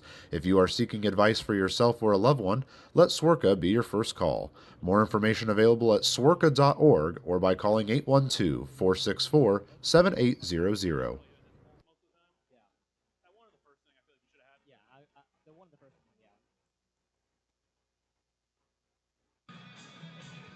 Back here, bottom half of the second, 5-0 the score. Lake Erie batted around in the top half of this inning. Now they look to shut down the Otters offense, but Evansville looking to come back. It'll be L.J. Jones, Logan Brown, Keenan Taylor, the 3-2 up. First pitch to L.J. is inside, 1 ball and no strikes. Ethan Smith walked the first batter he faced, but a double play and a strikeout later, and it was a 1-2-3 first for him. And with that updated stat from the May 25th game, his ERA is now down to 4.89. The pitch, that one finds the zone. It's 1-1. But again, over his last few starts, gave up 4 runs against Florence, gave up 7 runs against Gateway. People have been able to get to him, so hopefully Evansville can do that as well and try to get back into this game. Out of the windup, the 2-0. Swung on and popped up, foul and overhead. Overhead foul ball brought to you by Heads Construction. Choose the best and never regret it. Count 1 ball and 2 strikes. L.J. Jones entering today, 278 the average, 6 homers, 35 RBI. Smith, the 1-2 pitch. Swung on in a line drive into right, fairly well struck. Back on it, Franco makes the catch for out number 1. Getting another well-hit ball by Evansville, just not finding green grass. It's kind of just been luck towards Lake Erie and nothing for Evansville right now. Now here's Logan Brown, left-handed hitter. Boy, he's been hitting it well as of late. As you mentioned, one of the best bats over the road trip. As the first pitch that he sees. That one bends in there for a strike, 0-1. Up to now 12 doubles on the year. The pitch. That one, pretty much the same offering. It's 0-2. See if those numbers translate here this week to Bosse Field. Boy, Evansville would really like it as the 0-2. Down and away in the dirt, falling back is Vegas. He's on his knees now, seems to be in some sort of pain, up and hobbling a little bit. Maybe favoring that left ankle area. Shaking it off as here comes the athletic trainer to talk to him.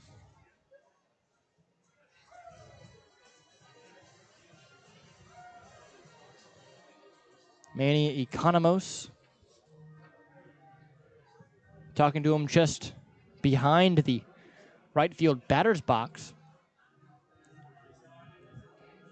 Vegas, again, seems to be in some sort of pain. He is one of just 2 catchers on the roster. The other is Alfredo Gonzalez, who is currently playing first base. So we'll have to see. And again, a pitch that was way wide, pretty much in the other batter's box on the right-handed side. And he went down to block it and pretty much immediately seemed to be in some sort of discomfort. But he will stay in the ball game and shake it off. Man, catchers are just about as tough as they get when it comes to positions of sports. I think catcher, goalie, hockey, goalie. Yeah, that's what I thought you meant. Those are probably 2 of the hardest hitting positions in sport. The 1-2. Swung on, sliced the opposite way, and well fouled down the left field line. 1-2 still the count. Yeah, with Logan Brown hitting every single game on the road trip except for 1. Did it with only striking out twice. A lot of great at-bats from him, and he's working another 1 here. The pitch. Swung on, grounded hard to first, just foul as Gonzalez fielded it in foul territory. Count stays. And when your catcher is able to give you the offensive production that this guy can give you, man, that is so huge at any level. Next one in. Swung on and missed. Fooled him on the backdoor breaker. 1 away. Second strikeout there for Ethan Smith. It was a very, very great pitch. I mean, it's exactly where he wanted it, too. It's so tough to read it. As a left-handed batter, that back foot breaker looks like it's a fastball or even a changeup that's going to be right there, and then all of a sudden dips at the last second. Here's Keenan Taylor. The pitch to the left fielder. Breaks in there for a strike on the 78-mile-per-hour curve. It's 0-1.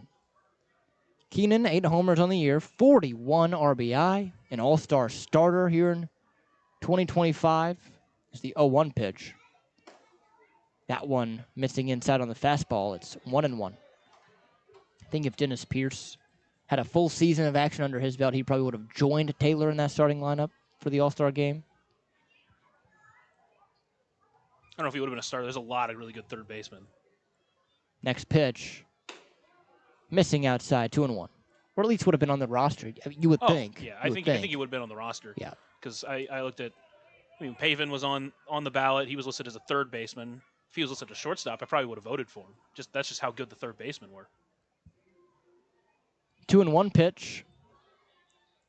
Swung on, popped foul and overhead. 2-2. Brought to you by Heads Construction. Choose the best. Never regret. Yeah, so many just great players, great statistics. I mean, there are only a couple where you're voting, and it's a no-brainer. Anthony Calarco was certainly one of those, and that's strike 3, pitch clock violation on Keenan Taylor. So I guess an unceremonious end to this second inning as a pitch clock violation ends the second. So, score still 5-0 here on 96.9 WIR and the Otters Digital Network.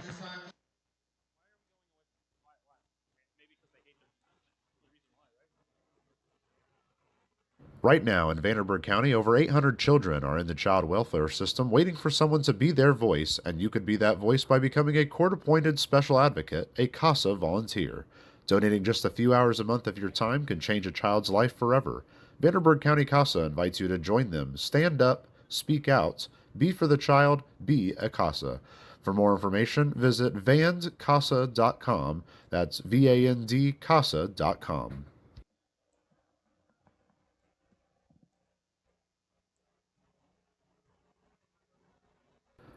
Ballet Indiana is made up of local ballet professionals, dedicated parents, and community members in order to provide unique and life-enriching experiences for hundreds of young dancers, while carrying out their mission to inspire a lifelong appreciation for dance for both our dancers and the Evansville community. More information on Ballet Indiana and information about their upcoming performances is available at balletindiana.org.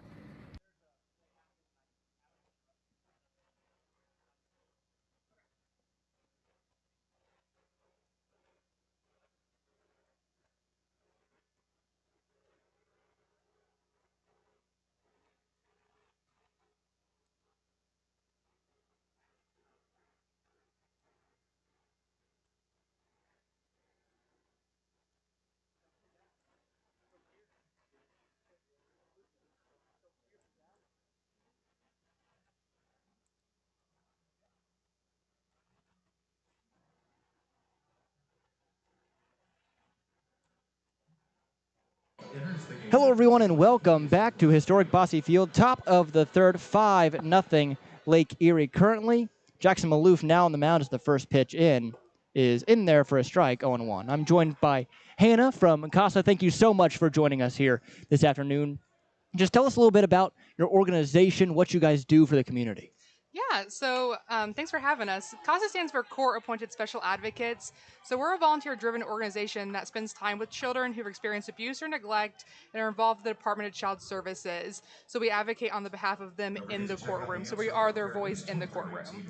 Jared Watkins reaches infield single. Maloof quickly getting into some trouble here. So how do people get involved with this organization? Sign up? What do they have to do that? We offer monthly info sessions where you could come and learn about it. It's non-committal. We also have a website that you can go on there and you can apply directly if you don't have time to come to one of our info sessions. And then once you do sign up, we have a training class that's about 30 hours to complete before you do become a full sworn-in CASA volunteer. Bunt placed down by Alexander. Throw to first, not quite in time. Throw just barely getting away from L.J. Jones. And again, the Otters just can't quite find the answer defensively. Another throw taking L.J. Jones off the bag over at first, over to second. Now Jared Watkins. So obviously I'm not too familiar with the organization, and just it seems like a lot of good is done for the community through this. Yeah, I would definitely say so. We have, in Vanderburgh County alone, we have 1,050 children involved in the Department of Child Services. So for context, that's about 20.2% of the Bosse seats in the stadium. That is quite a lot. Yeah. I mean, I'd say about that many are filled tonight. That pitch down and away, 1 ball and 1 strike. So how many volunteers do you guys usually get? So right now we have about like 200 volunteers or more. We need about 400 more volunteers to adequately advocate for all the children in need. So that's about 13% of the seats in the stadium that we need. So if 13% of the stadium volunteered, we could have all of the children in Vanderbilt County advocated for. 2 balls and a strike, nobody out. Top 3, 5-0 Lake Erie. 2 runners on against Maloof. The batter is Kanan Irizarry. The pitch is just outside. 3 balls and a strike. So with obviously these children in need of the advocacy, and seems like, again, a lot of good done through this organization. Any talking points specifically that you would like to get to from this organization? As that pitch popped up, foul territory, third base side. Over to it, Keenan Taylor nearing the wall and makes the catch. 1 away here in the top of the third. So right now, Vanderbilt County is seeing a desperate need for volunteers. We had a 14.6% increase in children between 2023 to 2024. So we're on the up and up of children that are experiencing abuse and neglect. The requirements to become a CASA volunteer is you have to have a high school diploma, be able to pass a background check, and you have to be at least 21 years old, which is the minimum age of the youngest Otters player on the team right now. First pitch in to Gomez, sliced into right. Under it is Benson, makes the catch. 2 away quickly here in the third after 2 reach.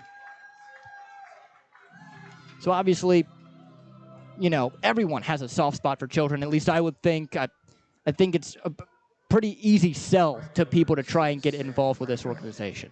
I would say so. I think people are hesitant due to they think it's the time commitment. I always say that what you put into it is what you want to put into it. So if you're retired, you have a lot of time, you know, you could put in 6 hours a week. If you're a full-time employee and you don't have the time, we'll assign 1 child to you. You put in 8 hours a month. And so it's really whatever you want. We can adapt that for you. So not necessarily a minimum requirement to get involved with this organization. Correct, yeah. 1-1 the count. Maloof fires in a strike now to Sam Franco. 2 on, 2 away, top 3, 5-0 Lake Erie in front here against Evansville. The pitch swung on, fouled hard, third base side. It's 1-2. So obviously, it seems like you guys probably have a lot of feel-good stories that come out of this organization. Do you have any of those that you would like to share? I could probably tell you stories all day long. I absolutely love what I do. So I am a CASA coordinator. And so what I do is I lead a team of about 20 volunteers. And so I make sure that they're not alone in the field. And so it's really difficult working with strangers or people that you want to help, you just don't know how to help. And I've been doing this job long enough where I can help, the resources or navigate, since not all volunteers are social workers. We have accountants, we have librarians, we have, any demographic, stay-at-home parents, things like that. And so as a coordinator, I'm there with you in the field, so you're never alone. I think that's what I enjoy most out of my job, is seeing my volunteers be able to give back to the community and seeing the great relationships my volunteers get with these children. So even if someone were to volunteer, it's not like they would be thrown into the fire by themselves, obviously. Exactly. We make sure that everyone's supported. We want our volunteers supported. We want the parents we serve supported, and especially these children. These kids need someone that's going to show up for them, and these children deserve to know that someone that has no obligation to them cares about them enough to be there for them.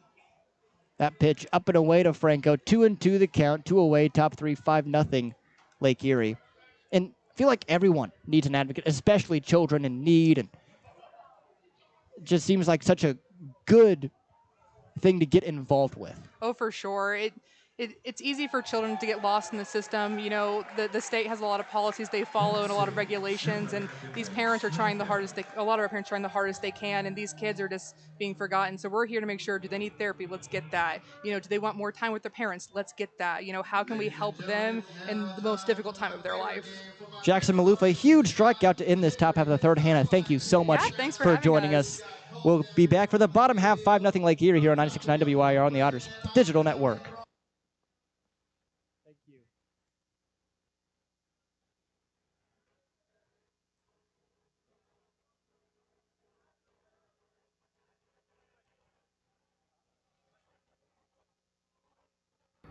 Maintaining our independence becomes more and more vital as we age. Swerka and more can help you navigate this important journey by answering your questions and connecting you to free and unbiased community resources and support services. If you are seeking advice for yourself or a loved one, let Swerka be your first call. More information available at swerka.org or by calling 812-464-7800. Right now in Vanderburgh County, over 800 children are in the child welfare system waiting for someone to be their voice, and you could be that voice by becoming a court-appointed special advocate, a CASA volunteer. Donating just a few hours a month of your time can change a child's life forever. Vanderburgh County CASA invites you to join them. Stand up, speak out, be for the child, be a CASA. For more information, visit vandcasa.com. That's VAND CASA.com.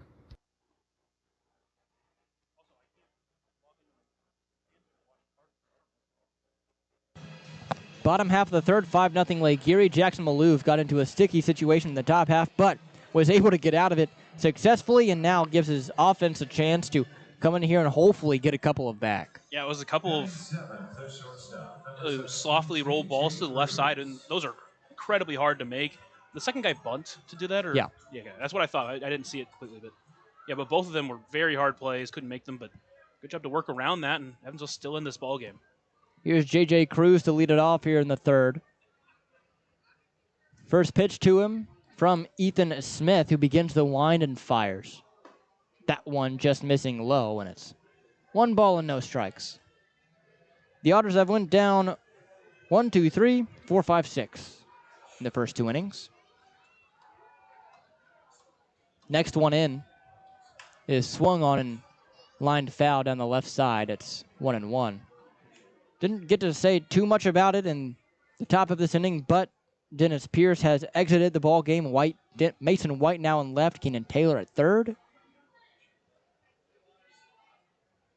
As the 1-1 pitch now. Swung on and missed. It's 1-2.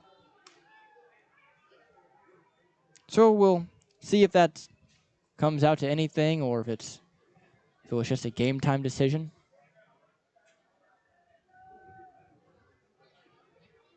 The next pitch to Cruz, missing high on the fastball. 92 miles per hour from Smith, and it's 2 balls and 2 strikes. You really hope it's just more about a rest situation, not anything serious. Smith looks in, steps back, kicks, delivers. Swung on, high fly ball, pretty well struck down the right field line. After it, Franco near the wall and can't make the catch as it falls in foul territory. Good break there from J.J. Cruz. Got jammed a little bit, so couldn't quite lift it as long as he wanted to. Franco, really good route out there, but just couldn't hang on to it in the corner. I thought for a second he was going to catch that. Again, it was a pretty good swing from Cruz. Good contact, but as you mentioned, just jammed a little bit. And we've seen him make those kinds of swings on those inside pitches quite a bit, and many times he's sent them really far. And he sent the ball in Joliet over 430 feet, so he's got a lot of pop in that bat. But again, there was a little bit of a jam shot, and thankfully stays alive. 2 balls, 2 strikes, nobody out. Bottom 3, 5-0 Lake Erie. The pitch. Up and away, it's full. These Evansville batters today they just haven't found success. Even in the 1 inning we played to finish off the game from all the way back in May as the 3-2 in. Swung on, fouled back to the backstop. Count stays. Just didn't square up Sittinger. Obviously a hard guy to do so against, but even here in the first 2 innings of this game, they just haven't found success against Ethan Smith so far. Only 1 base runner. That was a walk. The pitch. Swung on, hit in the air. Left side, foul territory. Under it is Irizarry, the third baseman, who makes the catch in foul territory, 1 away. Yeah, but the thing to that is, though, they've had a lot of good at-bats. They've made them work, but as you mentioned, just not able to square it up. And unfortunately, they haven't been able to get a hit yet. But again, some good at-bats, and that's at least a good sign to start. Unfortunately, when you're playing from behind 5 runs, you really want to try to get out and running early. Here's Crix Tavares making his professional debut, batting left, listed as a switch hitter. First pitch that he sees, That one's in there for a strike. It's 0-1.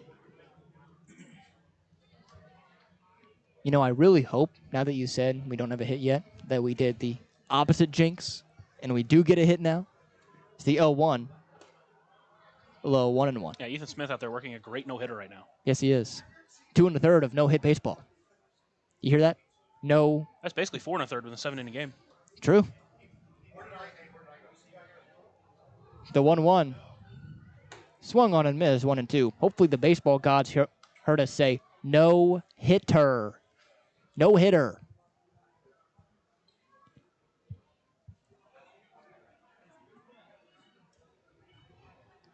Smith, the 1-2 pitch. Missing inside, 2-2. And really, I think the big difference here, or big thing with Smith here, is he's done a great job tunneling his pitches. You can see a lot of times when he delivers that fastball, the Otters can't fully tell. I mean, obviously it's a split-second decision, but can't tell if it's a fastball, it's off speed, and he's done a good job at doing that so far and keeping these hitters off balance. The pitch swung on, fouled back to the screen. Count stays at 2-2. Ellis Schwartz on deck. After him, it will now be Mason White. He's the new Edwards Jones, leadoff batter of the game. There it is.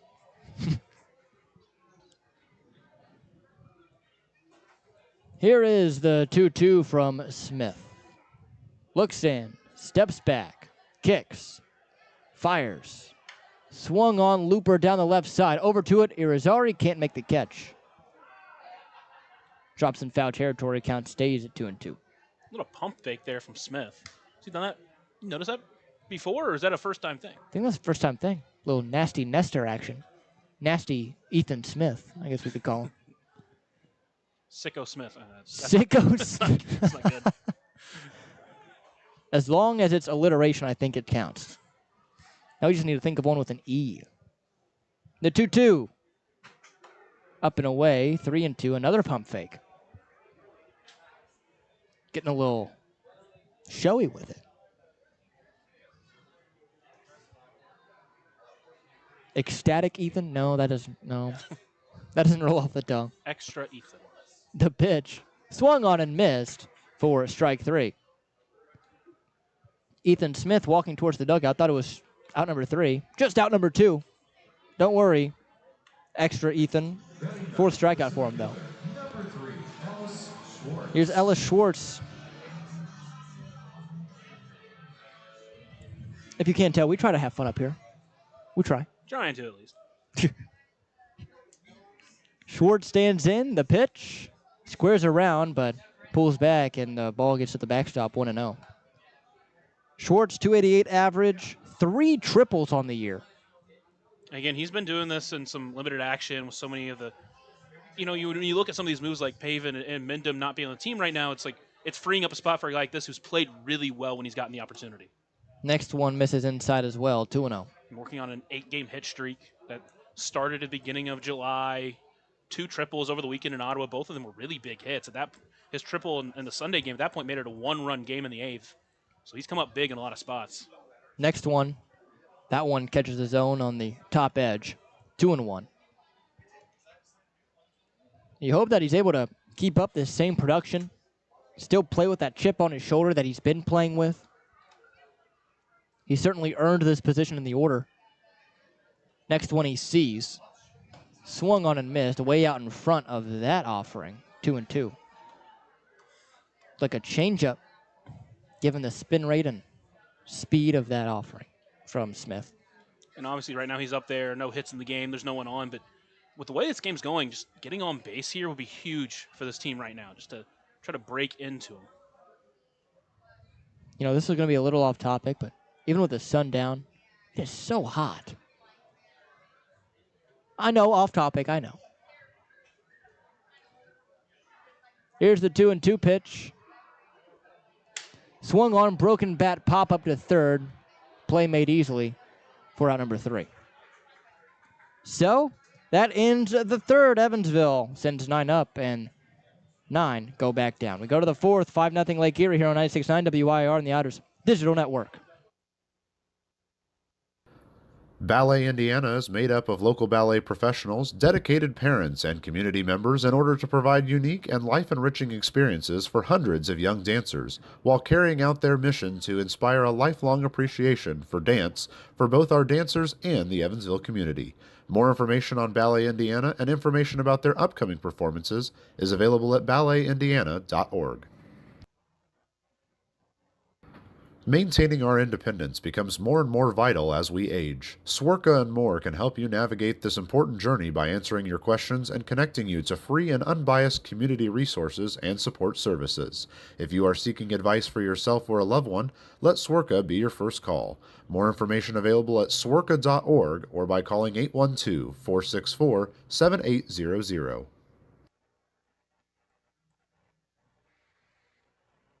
Right now in Vanderburgh County, over 800 children are in the child welfare system waiting for someone to be their voice, and you could be that voice by becoming a court-appointed special advocate, a CASA volunteer. Donating just a few hours a month of your time can change a child's life forever. Vanderburgh County CASA invites you to join them. Stand up, speak out, be for the child, be a CASA. For more information, visit vandcasa.com. That's VAND-CASA.com. Ballet Indiana is made up of local ballet professionals, dedicated parents, and community members in order to provide unique and life-enriching experiences for hundreds of young dancers, while carrying out their mission to inspire a lifelong appreciation for dance for both our dancers and the Evansville community. More information on Ballet Indiana and information about their upcoming performances is available at balletindiana.org.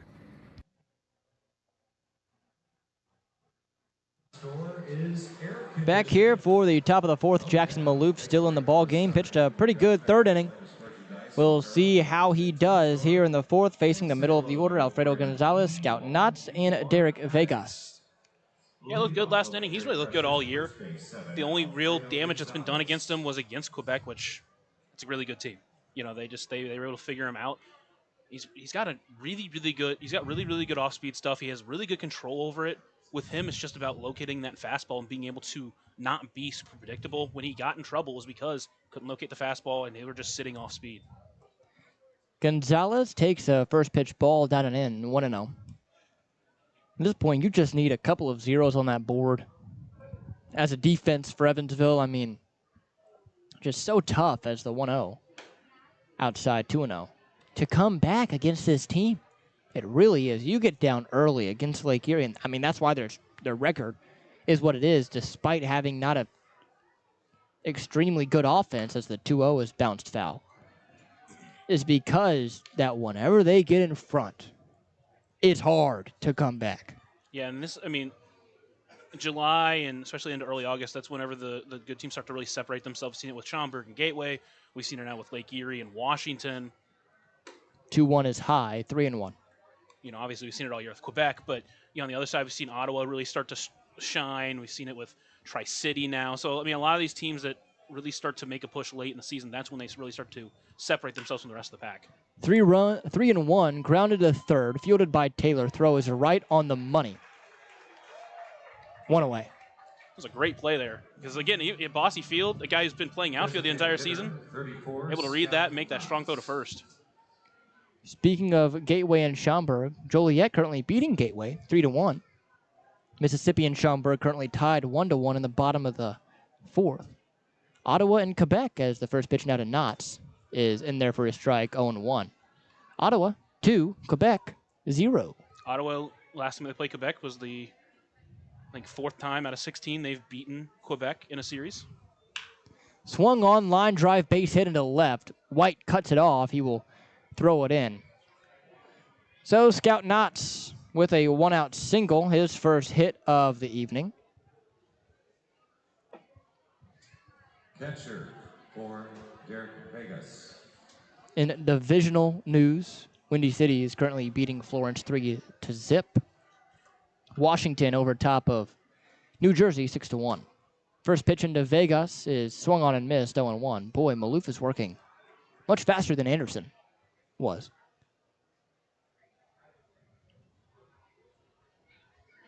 The 0-1 pitch, swung on, fouled back, 0-2.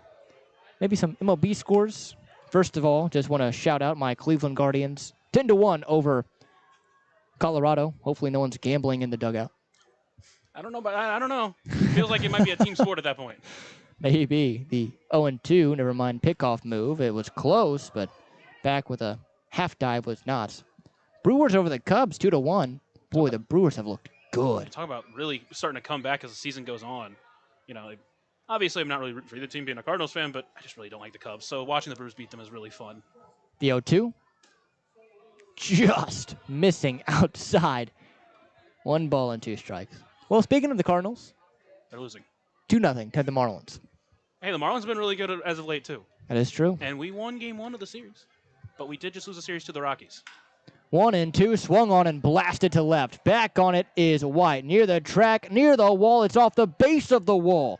Heading into home is Scout Notch. The throw in not nearly going to be in time. And into second jogging was Derek Vegas. Man, he thought that was long gone, but he'll just have to settle with an RBI double. It's 6-0. Yeah, I think he got a little bit more jam than what he thought because, I think he was ready to celebrate a home run. That thing did hit the wall, but a little bit of trouble out there from between Ellis and Mason on who's going to pick it up. And I don't think it was going to matter. I don't think they're going to get it in time either way, but it was a very loud hit there. Now Davey Morgan, 0 for 2. The pitch. High, 1 ball and no strikes.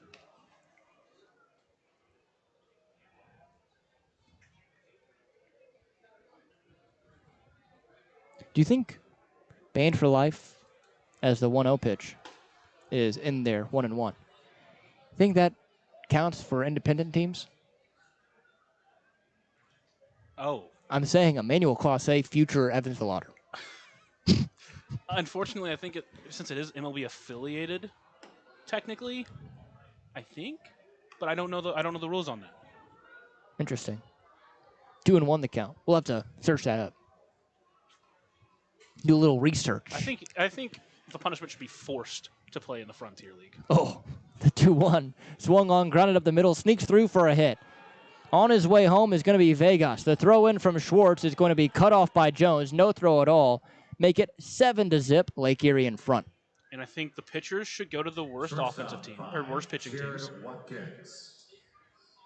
And the hitters should also go to the worst pitching teams. That's fair. Here comes Max Peterson to the mound to talk to Maloof. No one's up in the bullpen, so there won't be a change.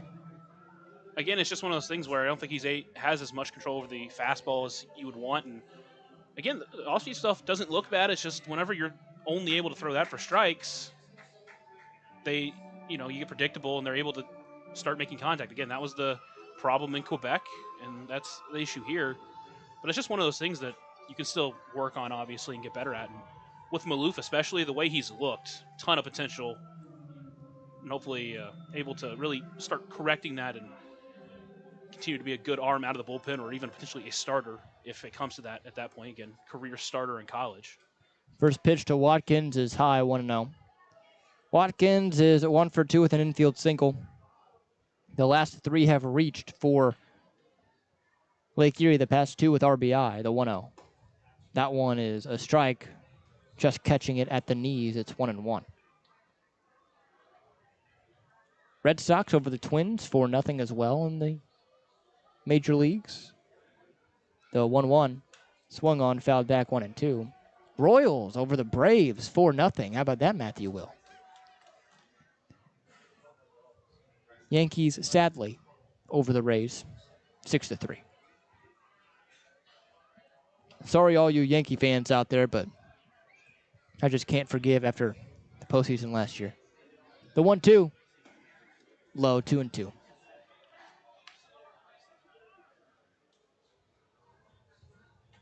you what, though, there are a couple of division races this year in the majors, and with the trade deadline just 2 days away, it's going to be fun to watch the next couple days. 2-2 is sliced foul left field.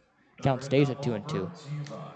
Also, a ton of teams still in both wild card races. I mean, the Twins, they're only 5 games out, and really there's only 3 teams in the AL that you would consider out of it. I mean, even the Orioles, 7.5 back. 2-2 inside 3-2. NL's a little bit closer. Giants are 4 back. Diamondbacks and Marlins are at 7. But, man, what happened to the Braves this year?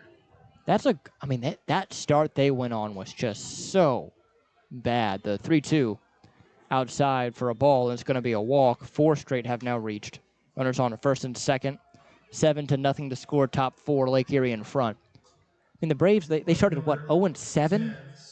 Something like that. I don't remember exactly what the record was. And it's just so hard, especially at the major league level, to come back from a start like that, even with the talent that's on that roster.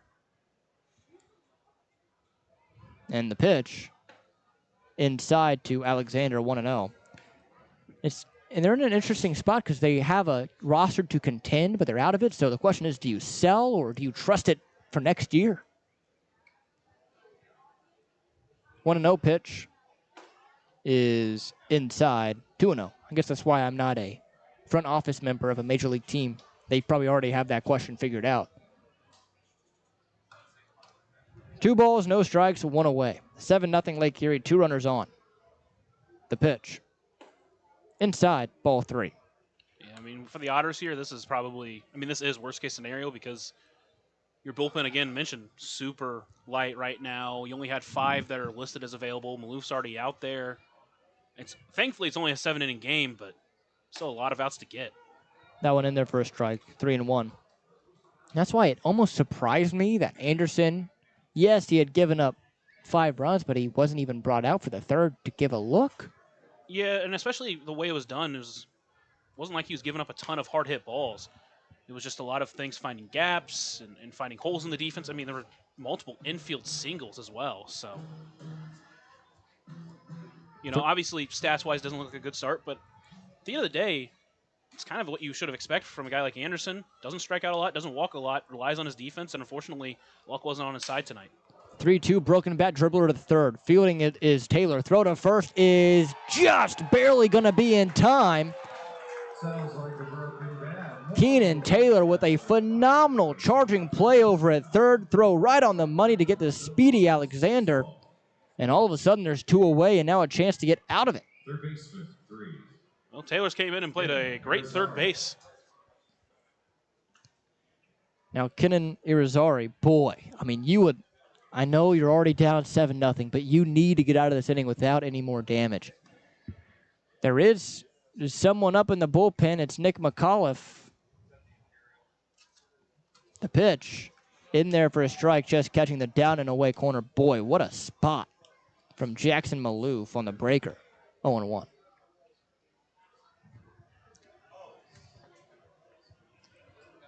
Next one from the lefty. Swung on, fouled back into the screen. It's 0-2. Mentioned it at the pregame show, though. Thankfully, a couple of guys that just went 7 innings in the last starts, Braden Scott and Yohan Gonzalez, upcoming in this series. So, thankfully, you got guys who can give you length coming up. 0-2 pitch. Outside, 1-2. Man, how good is it that Yohan Gonzalez has turned into a starter? Not just a starter, a star. Yeah. He has been last 2 outings, a 7-inning shutout against Lake Erie, out-dueling Anthony Escobar, and then in Quebec, 7 innings, 2-run ball.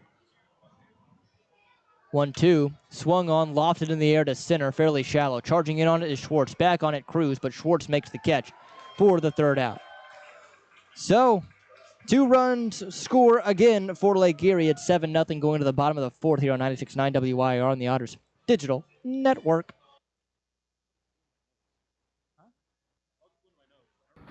Maintaining our independence becomes more and more vital as we age. Swerka and More can help you navigate this important journey by answering your questions and connecting you to free and unbiased community resources and support services. If you are seeking advice for yourself or a loved one, let Swerka be your first call. More information available at swerka.org or by calling 812-464-7800. Right now in Vanderburgh County, over 800 children are in the child welfare system waiting for someone to be their voice, and you could be that voice by becoming a court-appointed special advocate, a CASA volunteer. Donating just a few hours a month of your time can change a child's life forever. Vanderburgh County CASA invites you to join them. Stand up, speak out, be for the child, be a CASA.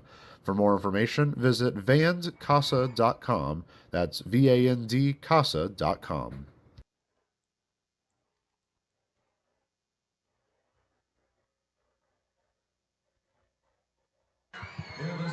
Bottom of the fourth, back out is Ethan Smith. It's been a weird 3.5 innings. 7-0 Lake Erie. Evansville just hasn't gotten anything going offensively, where it's been the complete opposite in the top half of Frank's. Yeah, I mean, the pitching tonight is just not really where you want it at. Again, it hasn't really been bad pitching altogether. Maloof did give up some hard hit balls the last inning, but you look back at Cole Anderson's start, talked about it a little bit. It's kind of what you should expect from him. Wasn't giving up a ton of hard hit balls, just things that found gaps, and wasn't in his favor tonight, but didn't walk anybody, or didn't walk many, I should say, and had really good control of his stuff for the most part, but Lake Erie is able to put the ball in play and find its spots, and unfortunately for Evansville, they haven't been able to do that on their end.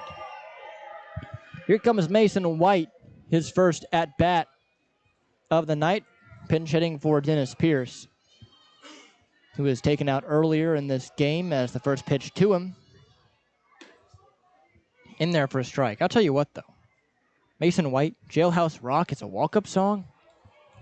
A-plus work right there. A-plus. The 0-1 swung on, blasted foul, and gets up against the chain link fence down the right side. It's 0-2. Yeah, for Mason White, it's come a little bit to get going. Obviously missed a big chunk of the season. But his last outing against Ottawa, played a really good game, had a double late in the game, also had a home run that was taken away from him, hit the ball really well. So he had a really good game his last time out, and hopefully, getting another opportunity here, he can try to work his way back in and find the success he had for a decent part of last year. The lefty behind 0-2. Smith delivers.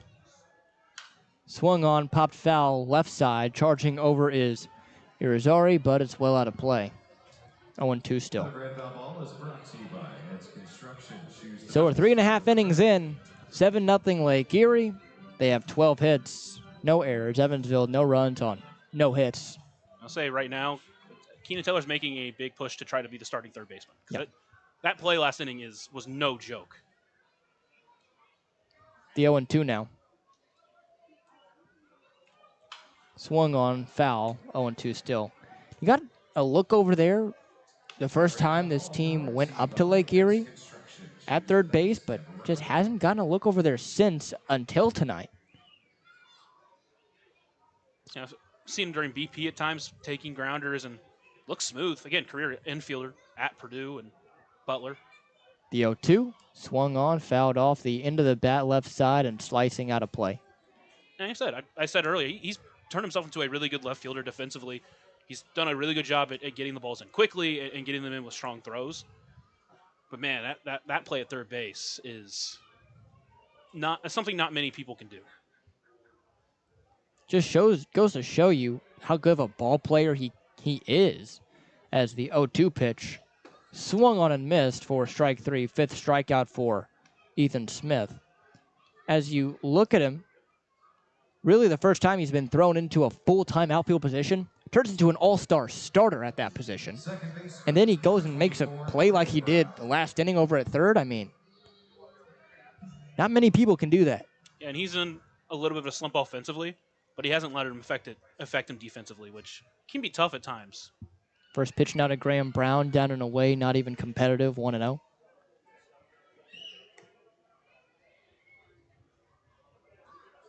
Graham Brown himself has mentioned that he was on a little bit of a slump, but he's really turned it around. 5 hits in Ottawa, or over his last 3 games, I should say. Didn't play game 1 of Ottawa. The 1-0 swung on, fouled right back into the screen. It's 1-1. Again, Ethan Smith with that little stutter in his delivery that we didn't see in the first couple of innings.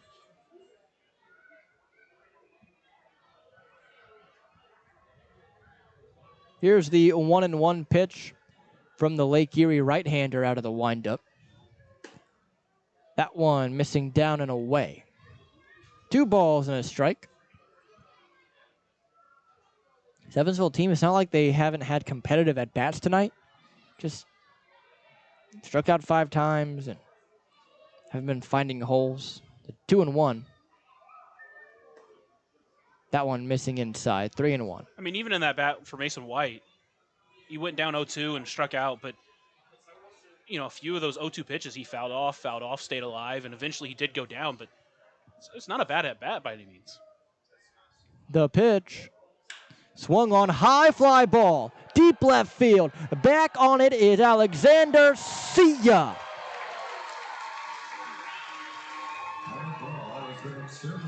Graham Brown opens up the hit parade with a solo shot. Evansville finally on the board. Now it just trails by 6, 7-1 the score. I mean, he knew it off the bat. 104 off the bat, 376. No hitter gone, shutout gone, and hopefully Evansville can use that momentum and go forward. 8th homer of the year for him. Now it's JT Benson, another guy with pop. And again, for him, that was his first home run since mid-June. Hopefully that can kind of break it open for him. And again, he's been a guy who's started to really work his way back in at-bats and have good at-bats and hit the ball hard and start to turn this season around and have a good end of the season. Benson opens up the at-bat with a foul ball count, 0-1.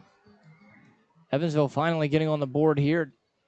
Felt like it was forever as the 0-1 is inside of 1-1, and especially with the way the game was going, the way the game had felt the first 3.5 innings, boy, I mean, it still does feel like a task to come back, but that first one always seems like the hardest one to get as the 1-1 in there for a strike 1 and 2.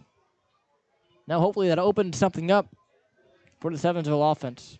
And again, it's not like Ethan Smith has been perfect. He's had some pitches over the plate. He's just really done a good job of keeping these batters off balance. Another pitch right there, that ended up middle. There is openings for this Otters team. 1-2, bounce to the left side, charging to the third baseman, Irizarry. Throw to first is no problem. 2 gone.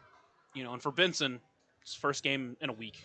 Obviously didn't travel with the team to Canada, so trying to get back into that mode can be tough. It's kind of like, pinch hitting. Come off ice cold, trying to work your way into these games. So hopefully, teammates around him can help pick him up a little bit. LJ Jones now bats 0 for 1. He flew out to right. The pitch. Inside, it's 1 ball and no strikes. 7-1 the score. Lake Erie on top of Evansville. Bottom of the 4th inning, 2 away. LJ Jones, the batter, the pitch. That one in there, 1-1 the count.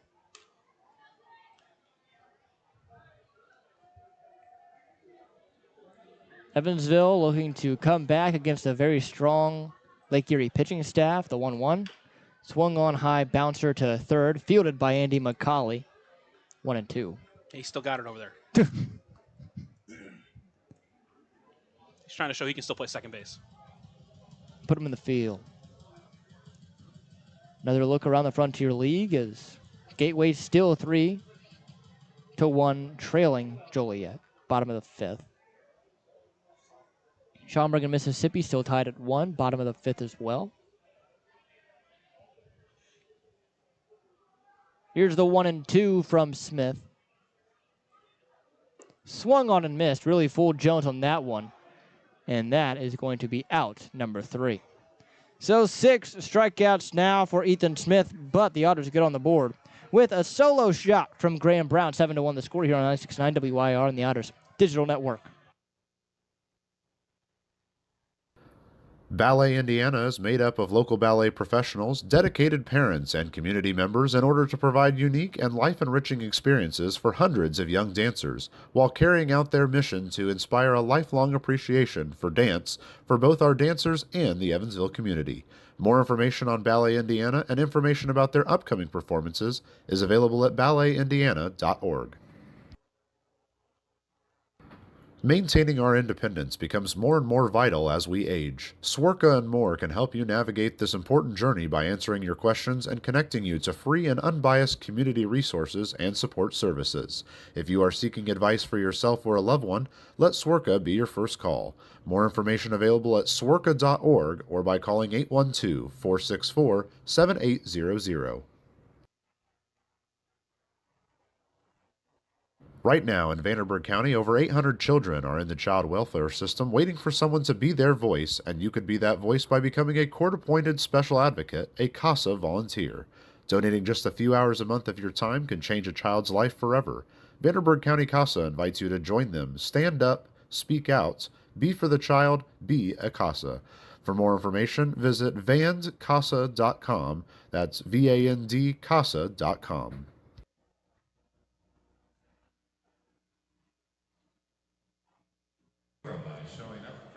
Time for the top half of the fifth inning. It'll be Dario Gomez, Sam Franco, and Alfredo Gonzalez. Jackson Maloof, still on the mound. Just a reminder that it's time for the Buffalo Wild Wings fifth inning. Bottomless apps are now here, dine-in only. Visit either Evansville location, 5405 Pearl Drive and 715 North Green River Road for details. For the Lake Erie Crushers, our Hoosier Lottery strikeout. Gotta take advantage of that. In center field. Boy, I'll tell you what, bottomless apps, you get like 4 people together. Bottomless apps, $10.99. Dude. Deal. Steal.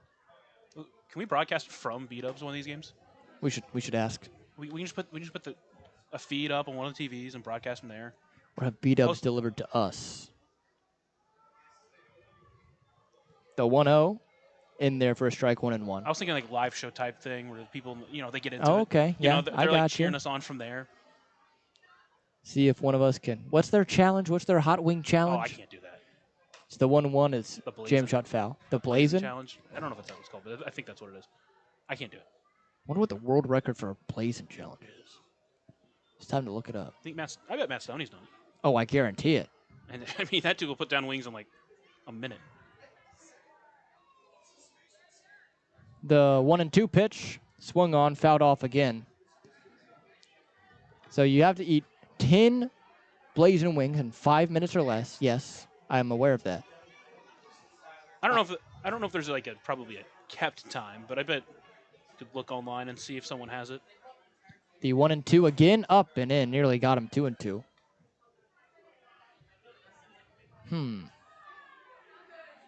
Now I'm really curious. It's your homework overnight. This is my homework overnight. My homework during an Otters game. The 2-2 is a little soft line drive into center field. Backhanded by Brown. Throw across his body to first, not nearly in time. An infield single. That's just kind of how the game's been going. I mean, that was jam shot all the way. It's usually, but it's just perfectly placed and can't get the out. 54 off of that. I mean, that's just about as unlucky gets right there.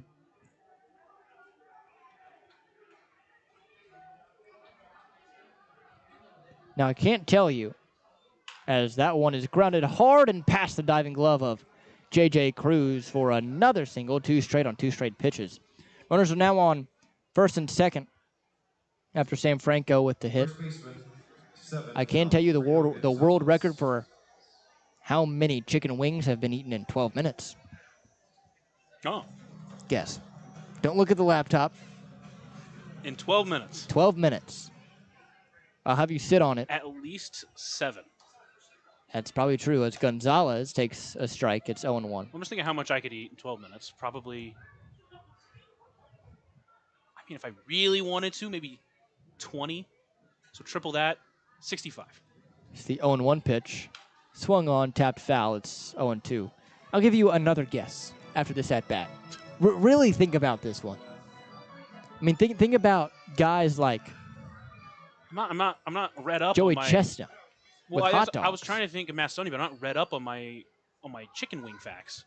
The 0-2 is high, 1-2. I mean, how many did Joey Chestnut eat this year on his return? What was it like for hot dogs? Like, This is in the 70s, maybe the low 70s. and he only had what, 3 minutes? 5 minutes? I don't remember. I didn't watch it. The 1-2 swung on and missed, strike 3. So Gonzalez goes down swinging. Second German-American Bank strikeout for Jackson Maloof. Okay, now your official guess as Scout Knotts comes to the plate. Really think hard about this one. I'm gonna go with 112. Just a little bit off, as the first pitch from Maloof is down and away, ball 1. 276. That is impossible. I don't think the Humic Summit can actually contain that many chicken wings. I mean, I watched the video. I got to proof it. It's the 1-0. Runner takes off for third. Throw down is not going to be in time. Good throw there from Logan Brown, but just under the tag. was Dario Gomez as he picks up his 15th stolen bag. Runner stayed at first, so runners at the corners now. It was a great catch by Keenan Taylor, too. Almost got the tag down.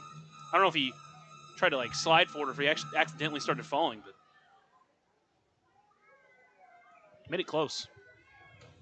The 1-1 inside. 2-1, almost got him upstairs. So it was James Webb at the telescope guy? I didn't think about that until just now, reading that, you saying that. 2-1 now to Knotts. Swung on and missed, 2-2. But it was. To be fair, I meant that as a joke. I just want to make that clear. But there's an outside chance. Could be. But it was in 2023 at the United States Buffalo Wing Eating Championship. The 2-2 swung on, soft dribbler to short. Charging is Cruz. He'll just go to first for the easy out, 2 away. Lake Erie does get that run back as Gomez comes in to score. So a fielder's choice and an RBI for Scout Knotts. Excuse me, a 6-3 and an RBI for Scout Knotts. It's been a minute. You mentioned it was a week without baseball for JT Benson. What's it been for you, 2.5 weeks? Ooh, I think it's been closer to 3 as the pitch is in there for a strike to Derek Vegas. I've been on the Phantom IL. The Phantom 14-day IL. 14-day IL. It was even listed in our roster notes. The 0-1 is inside, 1-1. It's on the inactive list. Oh, you're just on the Visa inactive list. Visa inactive list, yeah. You had no visa into Canada. 1 ball, 1 strike, 2 away. Top of the 5th. 8-1 the score, Lake Erie, the pitch. Swung on, line drive into center. That's going to get down for a hit. Here comes the run in from second, and Franco. There is no throw. 9-1 Lake Erie. Second baseman, 2. That is now 3 RBI on the day for Vegas. 2 doubles, 2 RBI doubles, and now an RBI single. He has reached all 4 times, but is 3 for 4 with an error. He reached on an error back in the first. So he's having a good day. Yeah, okay, something else that's going to be off topic. Oh, gosh, here we go. I'll wait after this pitch. Here it is. High, 1-0. I know you say RBI. I say RBIs because I personally think it should be RBIs. What's your thought on that? With acronyms, I find it hard as the 1-0 is inside 2-0. Because if you spell it out, it would be runs batted in, which would still be RBI as an acronym. I don't blame that, but I always view it as it's individual own thing, like K's. True. Or you don't really say BBs. As the 2-0 is a sliced fly ball over to right. Under it is JT Benson making the catch. 3 away. Well, we'll talk about this more in the next inning. We'll go into a formal debate. We go now to the bottom of the 5th. 9-1 the score, Lake Erie in front on 96.9 WYR on the Otters Digital Network. Ballet Indiana is made up of local ballet professionals, dedicated parents, and community members in order to provide unique and life-enriching experiences for hundreds of young dancers, while carrying out their mission to inspire a lifelong appreciation for dance for both our dancers and the Evansville community. More information on Ballet Indiana and information about their upcoming performances is available at balletindiana.org. Maintaining our independence becomes more and more vital as we age. Swerka and More can help you navigate this important journey by answering your questions and connecting you to free and unbiased community resources and support services. If you are seeking advice for yourself or a loved one, let Swerka be your first call. More information available at swerka.org or by calling 812-464-7800. Right now in Vanderburgh County, over 800 children are in the child welfare system waiting for someone to be their voice, and you could be that voice by becoming a court-appointed special advocate, a CASA volunteer. Donating just a few hours a month of your time can change a child's life forever. Vanderburgh County CASA invites you to join them. Stand up, speak out, be for the child, be a CASA. For more information, visit vandcasa.com. That's VAND-CASA.com.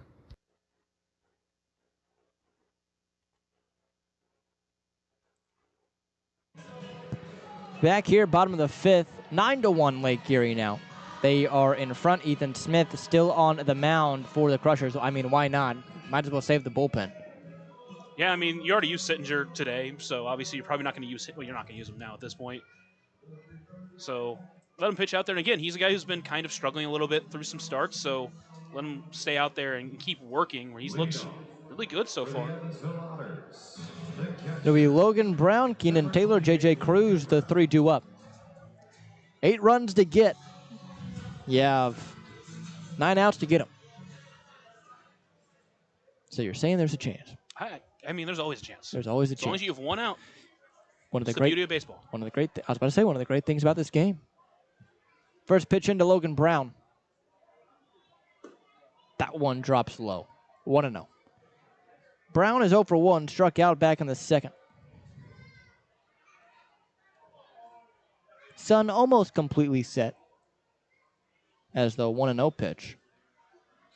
Swung on, fouled back, it's 1-1. Weird question for you. Up in Quebec, Central Time, Eastern Time? All Eastern. Eastern. You have to go pretty far to the northeast side of America. I mean, we went through New York to get in there. Oof. So, How was that? I mean, it was a long trip. Yeah. 1-1. Swung on, high chopper up the middle, charging the second baseman Morgan Fields. Throws in time, pretty smooth with that one. 1 away. We'll say it's actually longer to Lake Erie than it is from Lake Erie to Ottawa. That makes sense. In fact, from Lake Erie to Quebec, Keenan Taylor. from Lake Erie to Ottawa, it's about 2-3 hours. It's not bad. But we went from Lake Erie to Quebec, which is more like 5. But even then, it's still shorter from Lake Erie to Quebec than it is from Evansville to Lake Erie. First pitch now to Keenan Taylor. Down and away 1-0. So you're telling me there's not a lot of sightseeing on those trips, huh? Well, I mean, On the bus rides, anyway. I'm personally like a fan of like kind of watching the landscape change. True. You go through some big cities. Like on our way back, we went through Cincinnati and Louisville through the night. Cincinnati through the night coming back from Lake Erie was one of my favorite parts of that trip. First time I saw, it's probably not the first time I've seen the Bengals Stadium. 1-0 is bounced to third, past the glove of Irizarry and into the corner. Heading to second now, Keenan Taylor. The left fielder, Alexander, finally scoops it up. Taylor gets into second. We'll see how it's scored. A really tough play over there at third for Irizarry to make, but we'll see what the official decision is here in a moment. But now the Otters with a runner in scoring position. That's one thing. If you're the Otters, you want it to be a hit. If you're the Crushers, you want it to be an error. Yeah. It's one of those where it kind of could go either way. It's a weird one. So now J.J. Cruz bats with the runner on second base. 9-1 the score, bottom of the fifth, Lake Erie on top of Evansville. Cruz 0 for 1, popped out a couple of innings ago on the pitch. Swung on, fouled back, and it's 0-1.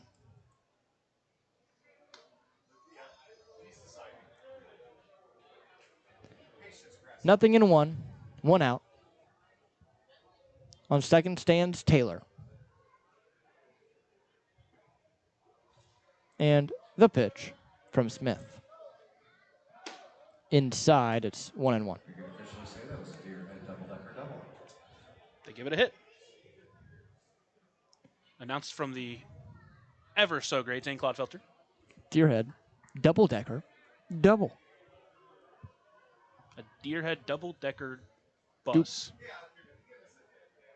Double-deckering to the sidewalk cafe and bar. 1-1, swung on and missed, 1-2. We always love a little bit of delusion up here. I'm still recovering from the 16-hour bus ride. Yeah, I mean, I probably would be too. Longest I've done this year is Washington, which was only about 7.5. That's half of your trip, literally. Well, if you go to Mississippi, That's 8. that'd be 8. Eesh. The 1-2, swung on and missed, strike 3. Cruz goes down swinging. 7th strikeout now for Ethan Smith. Thankfully, with this one, it's not an overnight, so you can leave early on Designated hitter. Monday, I would assume. Or I guess you could just leave really early on Tuesday. True. It's gonna be interesting. I don't know what the plan is yet. We'll see how it goes. Here is Crix Tavares. Designated hitter 0 for 1, struck out back in the third.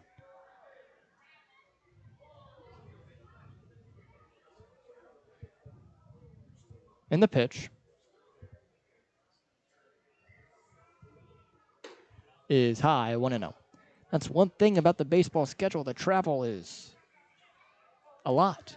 But when you have to get that many games in and the amount of time you got to get them in, it's part of it. Everyone knows that it's part of the game at this point. That's the 1-0 pitch. Up and away, 2-0.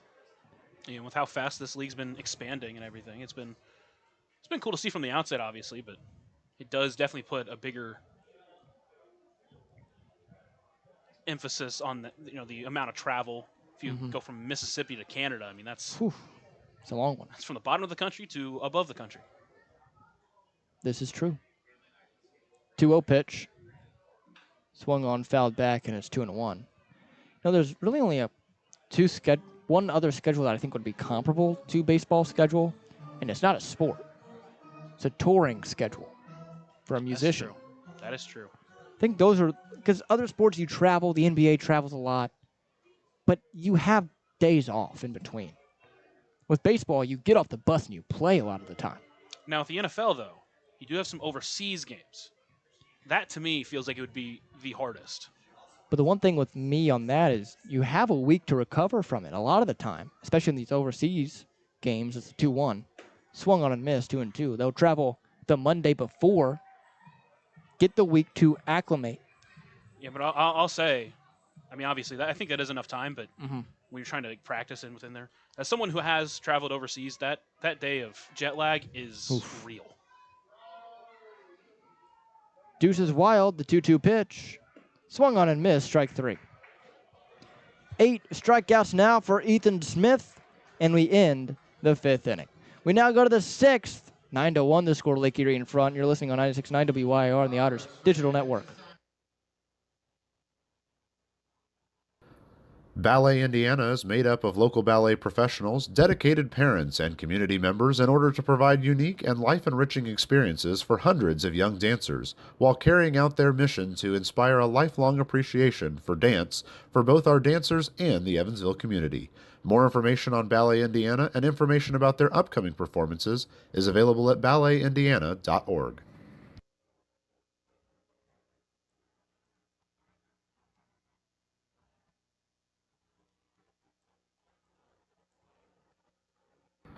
Maintaining our independence becomes more and more vital as we age. Swerka and More can help you navigate this important journey by answering your questions and connecting you to free and unbiased community resources and support services. If you are seeking advice for yourself or a loved one, let Swerka be your first call. More information available at swerka.org or by calling 812-464-7800. Right now in Vanderburgh County, over 800 children are in the child welfare system waiting for someone to be their voice, and you could be that voice by becoming a court-appointed special advocate, a CASA volunteer. Donating just a few hours a month of your time can change a child's life forever. Vanderburgh County CASA invites you to join them. Stand up, speak out, be for the child, be a CASA. For more information, visit vandcasa.com. That's VAND-CASA.com. Nick McAuliffe on the bump for Evansville. He relieves Jackson Maloof. We'll see how he does. He will face the bottom three, Jared Watkins, Sebastian Alexander, and Kenan Irizarry. McAuliffe this year has pitched to a 3.51 ERA, 12.6 the K per 9, and 25 appearances. See how he does here against Jared Watkins as the pitch bounced in there for a ball. It's 1-0. Last time out against Ottawa, gave up no earned runs, but 4 runs total in an inning on the 27th. How does that happen? I guess you were there. Second. So the 1-0 is bounced to first and fair, slightly bobbled by Jones, but he steps on the bag for the out. Confused as Watkins, he thinks it was well foul, and he is letting Dalton Phillips know it. Now talking to Matsuda. So he slowly makes his way back to the dugout. As now it's Sebastian Alexander. So how does 4 runs unearned happen? Essentially, the bases got loaded with no one out.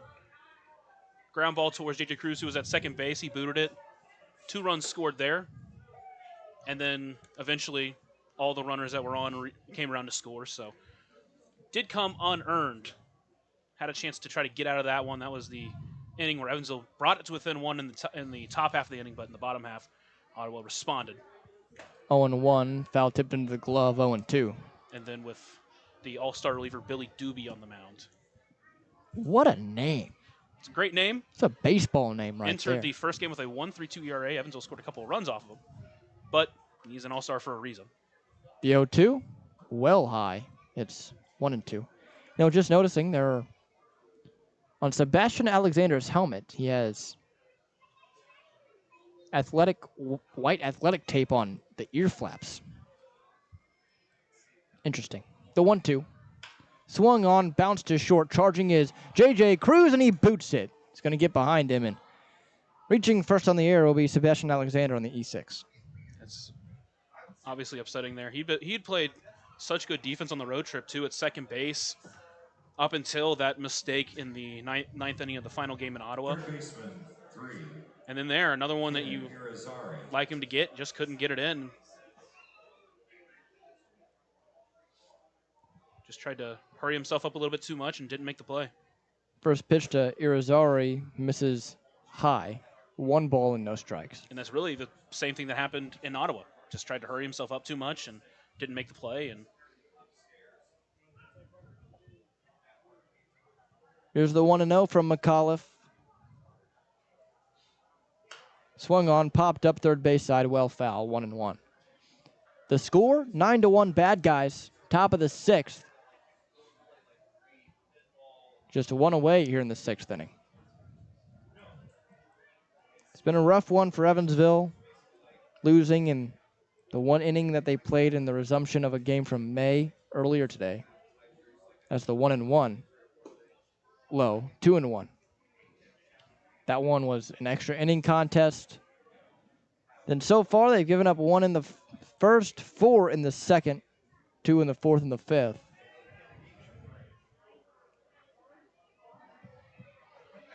$15 hits for Lake Erie tonight. The 2-1. Drops in there for a strike. 2-2.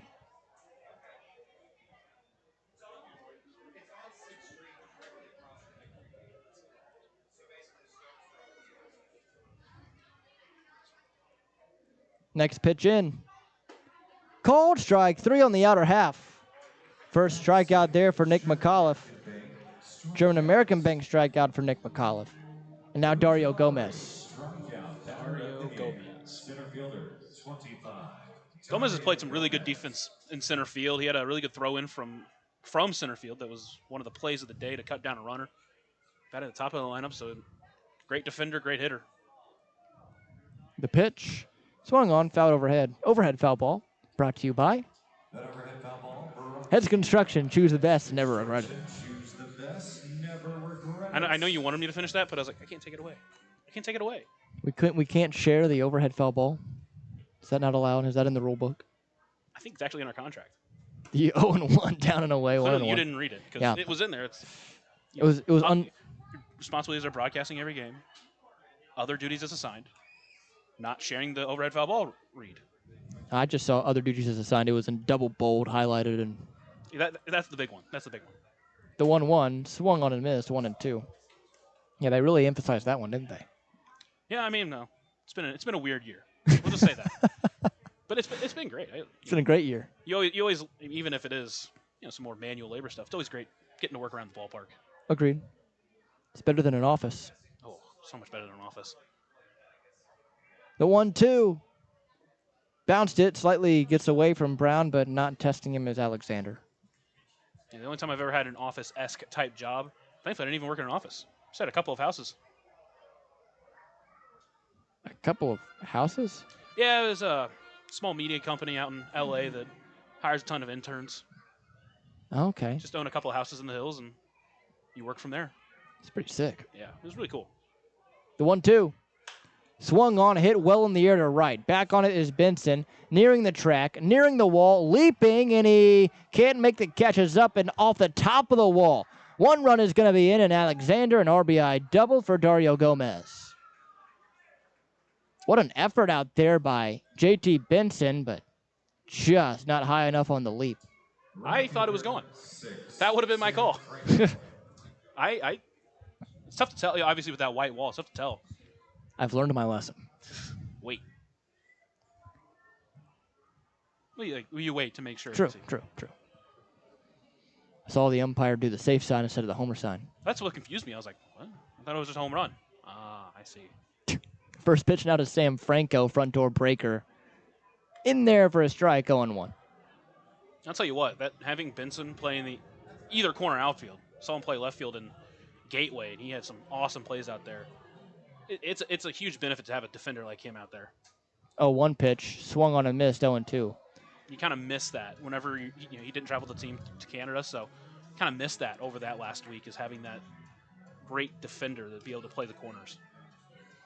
The score 10-1. Bad guys. Bad guys. Bad guys. Bad grapes. Bad grapes.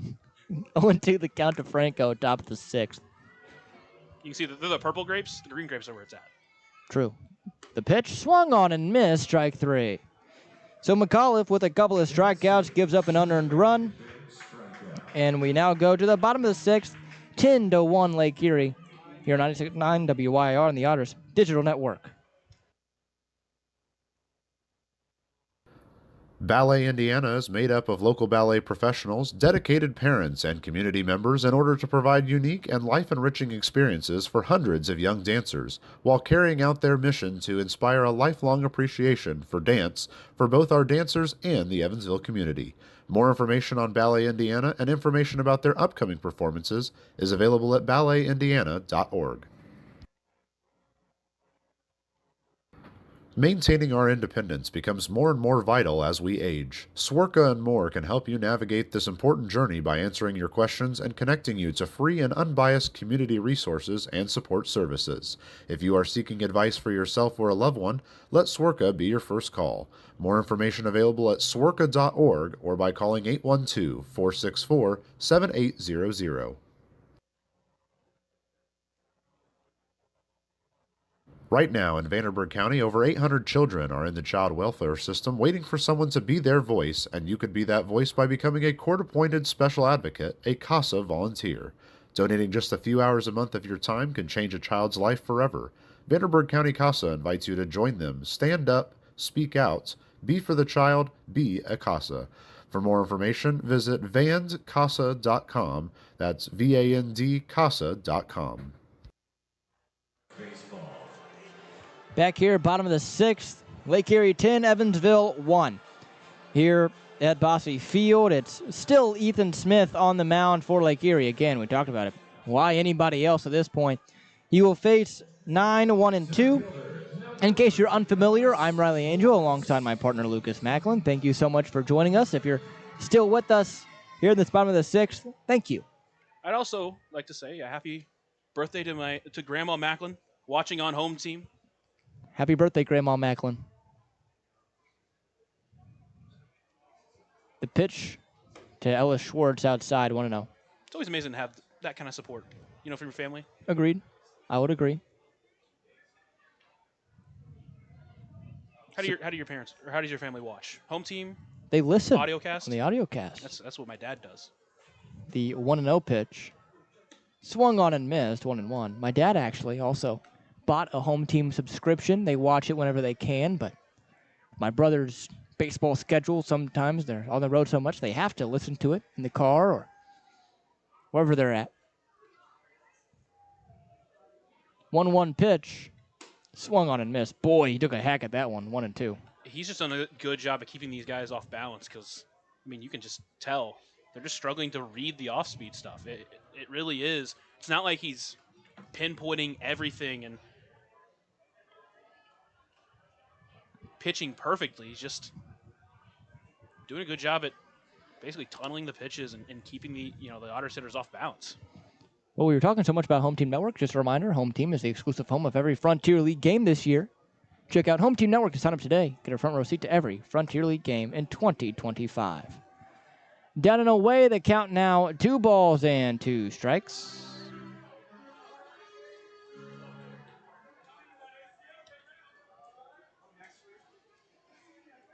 Schwartz awaits it from Smith. Here it is. High. 3-2. Alex Valdez warming in the bullpen. I guess you just need to get him some work at this point. Another guy that didn't travel up to Canada. Yeah, just kind of get him back into baseball action, especially. Here's the payoff. Checked his swing. Strike 3 anyway, down and away corner. Another strikeout for Ethan Smith. Make that number 9 on the night for him. Boy, he's having a day right now. Left fielder number 2, Mason Here is White. Mason White.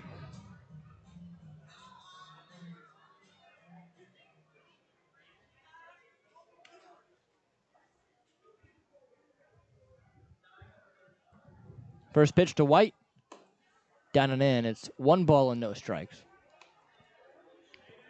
Bottom of the 6th, 10-1 Lake Erie over top of the Otters. Lake Erie, boy, they have just been hitting the cover off of it. The 1-0 is just outside, 2-0. They have 10 runs on 16 hits. The Evansville Otters have committed 2 errors.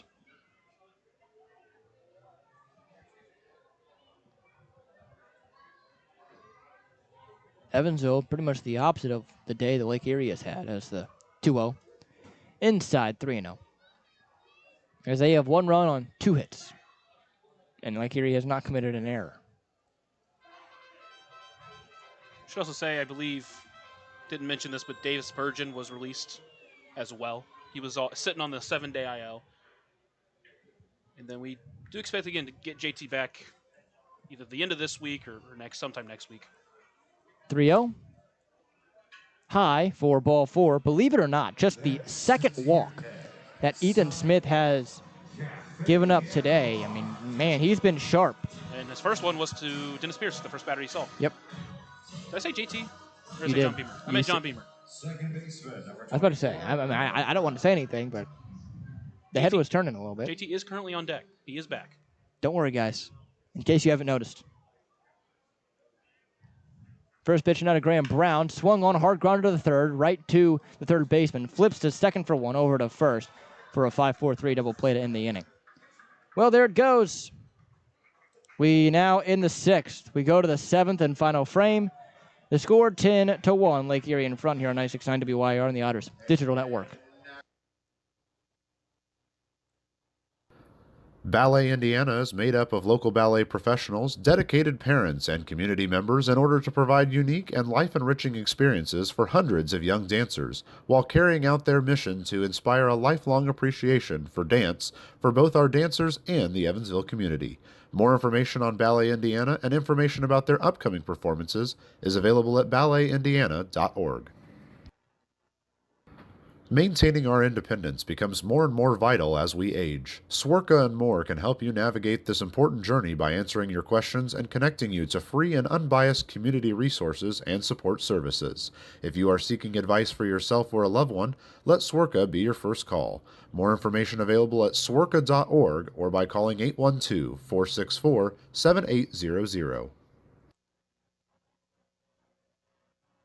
Right now in Vanderburgh County, over 800 children are in the child welfare system waiting for someone to be their voice, and you could be that voice by becoming a court-appointed special advocate, a CASA volunteer. Donating just a few hours a month of your time can change a child's life forever.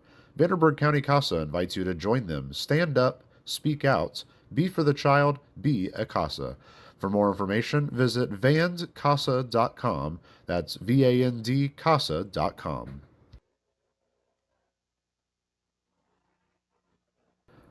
Ballet Indiana is made up of local ballet professionals, dedicated parents, and community members in order to provide unique and life-enriching experiences for hundreds of young dancers, while carrying out their mission to inspire a lifelong appreciation for dance for both our dancers and the Evansville community. More information on Ballet Indiana and information about their upcoming performances is available at balletindiana.org. Top of the 7th, Alex Valdez comes in. Just got to get this guy some work, given the amount of off time he's had since he didn't go to Canada. His last appearance all the way back the 18th against Lake Erie where he went an inning, didn't give up a run, got a save, struck out 3. That was in the opener of the series. First win of the month. First win on the road. Yohan Gonzalez made that pitch. Made that start. So we will have a pinch hitter. And with that, Yohan Gonzalez made 2 starts on the road and won both of them, the first 2 wins of the game, or of the month. Jaden Quinn will bat, left-handed hitter, takes ball 1. I mean, just a really... It's been a weird month. That's all I'm going to say. The 1-0 is in there for a strike, and it's 1-1. Again, just kind of what we were saying. It's not like it's been a bad... It's not like they've played a ton of bad baseball. That one popped foul, 1-2. It's been a lot of close losses. Losses like this haven't been super common. I mean, they've happened maybe one game during the series, but a lot of those losses were close. You're in it the last second. 1-2 is outside, 2-2. Except for the series against Gateway. That doesn't count. Those got out of hand. I mean, at the beginning of the month, you had Schaumburg and Washington back-to-back, and you get walked off 3 times in that 6-game stretch. 2-2 pitch. Missing low, 3-2. I mean, the month of July, I talked about it while on the road. Probably the hardest month anyone has among the league. You have, I can't count, 5 road series against 5 of the best teams in the league. And your other 3 series come against Mississippi. Swung on and missed, strike 3, backdoor breaker, Valdez with his first K. Who still are at 500. Gateway, who have exploded in this month. And against Lake Erie for a second time, who also have exploded in this month. So it's not like it was an easy schedule that they started struggling against. It's not like they were playing a ton of bad baseball. It's just a ton of tough opponents, and they just couldn't get on the right side of those close losses. First pitch to Scout Knotts is a grounder up the middle that sneaks through. Valdez tried to throw his glove at it and knock it down. It ends up all the way to third base. So a 1-out single. And that, I can't say I've seen that before. I don't know if he meant to lose it, but a good attempt. And again, it's just another jam shot that was well placed, but you just kind of throw your arms up and be like, well, can't do anything about it. Or throw your glove up. Or, yeah, throw your glove up. Here's Derek Vegas. He's reached all 4 times. He has 3 for 4. And what are we? Another pinch hitter? No. What is going on? Pinch runner. Okay. Well, here we go. Pinch runner for Scout Knotts over at first will be Burl Dixon.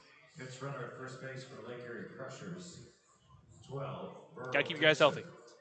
You don't want not to get hurt running. But Burl Dixon is one of their best. I'm going to leave it. Derek Vegas, the hitter. 1 away, top 7, 10-1 the score, 9-run lead for Lake Erie. The pitch swung on, line drive, snagged over at short on a diving play by J.J. Cruz. What an athletic play from J.J. over at short. That ball was crushed. 102 off the bat and somehow made a diving grab. Wow. No words. It was a fantastic play.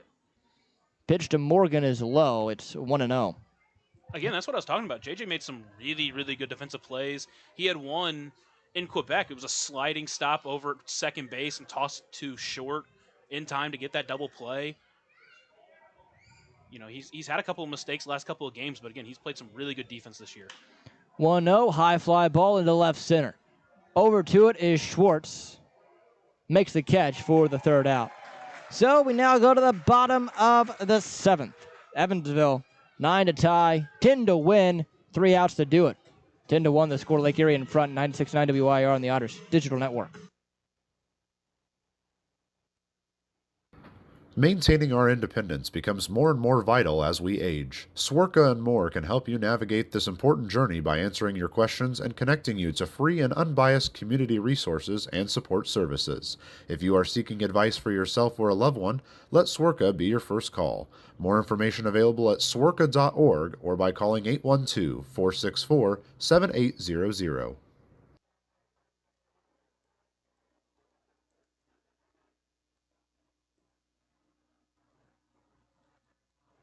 Right now in Vanderburgh County, over 800 children are in the child welfare system waiting for someone to be their voice, and you could be that voice by becoming a court-appointed special advocate, a CASA volunteer.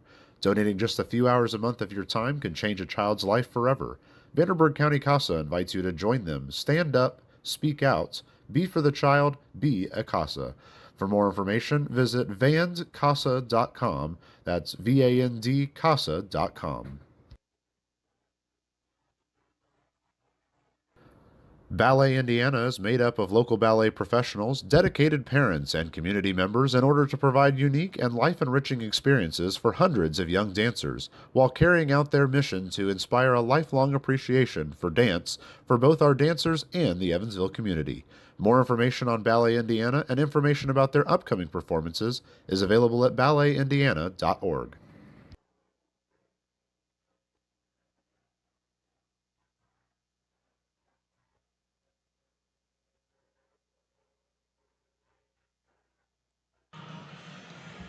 Back here on the bottom of the seventh, Dazin Cole, the new pitcher for Lake Erie, and Jaden Quinn over at first for Lake Erie as well. It'll be JT Benson, LJ Jones, Logan Brown, the three due up. Cole, the pitcher, relieves Ethan Smith, who had a great day. 6 innings, 2 hits, 1 earned run, walked 2, struck out 9. So I'd say that was an okay day. Yeah, he just did a good job at fooling the hitters. I mean, that off-speed stuff, they just weren't picking it up at all. And, I mean, it showed. It showed out there. See how Cole does here against 3-4-5. Has 9 runs to work with. The pitch. That one misses high, and it's going to be 1 ball and no strikes. Only a second appearance. First time out, gave up a single run. A lot of independent ball for him as the pitch. That one's in there, 1-1. Did play quite a bit with Ottawa. 20 games, 3 starts, 21 and 2/3 innings, but allowed a 7.89 ERA during that time. The pitch, down and away. It's 2 balls, 1 strike. I'm just saying, 9 ERA, gave up 9 runs. That's over 9 innings, though. Earned run average over 9 innings. I was just counting the numbers. Up high, 3 balls, 1 strike. I've seen crazier comebacks before. This is true. The 3-1. Swung on, popped him up first base side, but foul. 3-2. What was it? I think Mets coming back on the Phillies last year in a game where they were down 10 runs in the final inning. Maybe it was the Mets that gave up the lead. I can't remember. Kansas City over Oakland in the 2015 wildcard game. 3-2. Inside for ball 4. They'll say it hit him, but counts the same. Benson to first. How large was that comeback? Kansas City over Oakland. 8 runs, but I don't remember because I didn't actually watch the game. It's a wild one. Because I was young and I had school the next day. Had to go to bed early like a good kid. Like a good boy? Yeah. Well, we'll take a look at the box score. As now LJ Jones bats. And the pitch. Outside, it's 1 ball and no strikes. Maybe it's 2014. The 2014 AL wildcard game was that. Not 15. 15 was when they won the World Series. Yes. Because 14 was the Bumgarner year with the Giants. So in the 6th inning, they were down 7-3. They scored 3 in the 8th, 1 in the 9th to force extras. Then Oakland scored 1 in the 12th. Kansas City responded with 2 in that 12th inning to win 9-8. Okay, yeah, I remember it being bigger, but my memory's bad. The 1-0 pitch to Jones. Outside 2-0. I do remember during those times it was back and forth between the Giants and the Cardinals. 2010 Giants, 2011 Cardinals, 2012 Giants, 2013 Cardinals, 2014 Giants. Unfortunately, it was not 2015 Cardinals. 2-0 pitch. In there for a strike. Here's a name I haven't heard in a while. Brandon Moss went 2 for 5 with 2 homers, 5 RBI, and was intentionally walked. He was a big-time hitter for the Athletics back then. Yeah. The pitch swung on, grounded to third. Throw to second in time. The throw to first, a twin killing. It's been the story of the night, 2 away here in the 7th. Second straight inning with a hard hit ball that just perfectly finds an outfielder or infielder for a double play. Graham Brown's last inning was 104 off the bat. That one 101 off the bat. I got one more during that game. Eric Hosmer went 3 for 4. Was walked twice, had a triple. Here's the pitch to Logan Brown in there for a strike. It's 0-1. How about the 2015 Daniel Murphy run? Ooh, The Mets. with the Mets. I remember that run like it was yesterday. As the 0-1 swung on, fouled off. 0-2. Is that because he basically single-handedly eliminated the Cubs in the 2015 ALCS? Or was it the division They definitely series? beat him, but I don't remember if it was because I want to say It was the CS because yeah. it's the 0-2 high, 1-2, because the Cubs beat the Cardinals in the division series that year. It was the division series, yeah. Yeah, that was unfortunate. I had to watch IU star Kyle Schwarber beat the Cardinals. Oof. It's always your Yikes. favorites. The 1-2 swung on, fouled back. Now I just got to watch him hit bombs to the Phillies. Boy, and While does the, he. While the Cardinals just middle Well. around. I mean, there are worse places to be. Ryan Helsley could be banned for life. That's true. But instead we got to trade him and get something for him. Exactly. The 1-2 swung on and missed. Strike 3. That'll do it. 10-1 the final. Dazin Cole with the strikeout to end this one. When we come back, we'll talk more about it on the Papa John's postgame show. You're listening on 96.9 WIR on the Otters Digital Network. Maintaining our independence becomes more and more vital as we age. Swerka and more can help you navigate this important journey by answering your questions and connecting you to free and unbiased community resources and support services. If you are seeking advice for yourself or a loved one, let Swerka be your first call. More information available at swerka.org or by calling 812-464-7800. Right now in Vanderburgh County, over 800 children are in the child welfare system waiting for someone to be their voice, and you could be that voice by becoming a court-appointed special advocate, a CASA volunteer. Donating just a few hours a month of your time can change a child's life forever. Vanderburgh County CASA invites you to join them. Stand up, speak out, be for the child, be a CASA. For more information, visit vandcasa.com. That's VAND-CASA.com.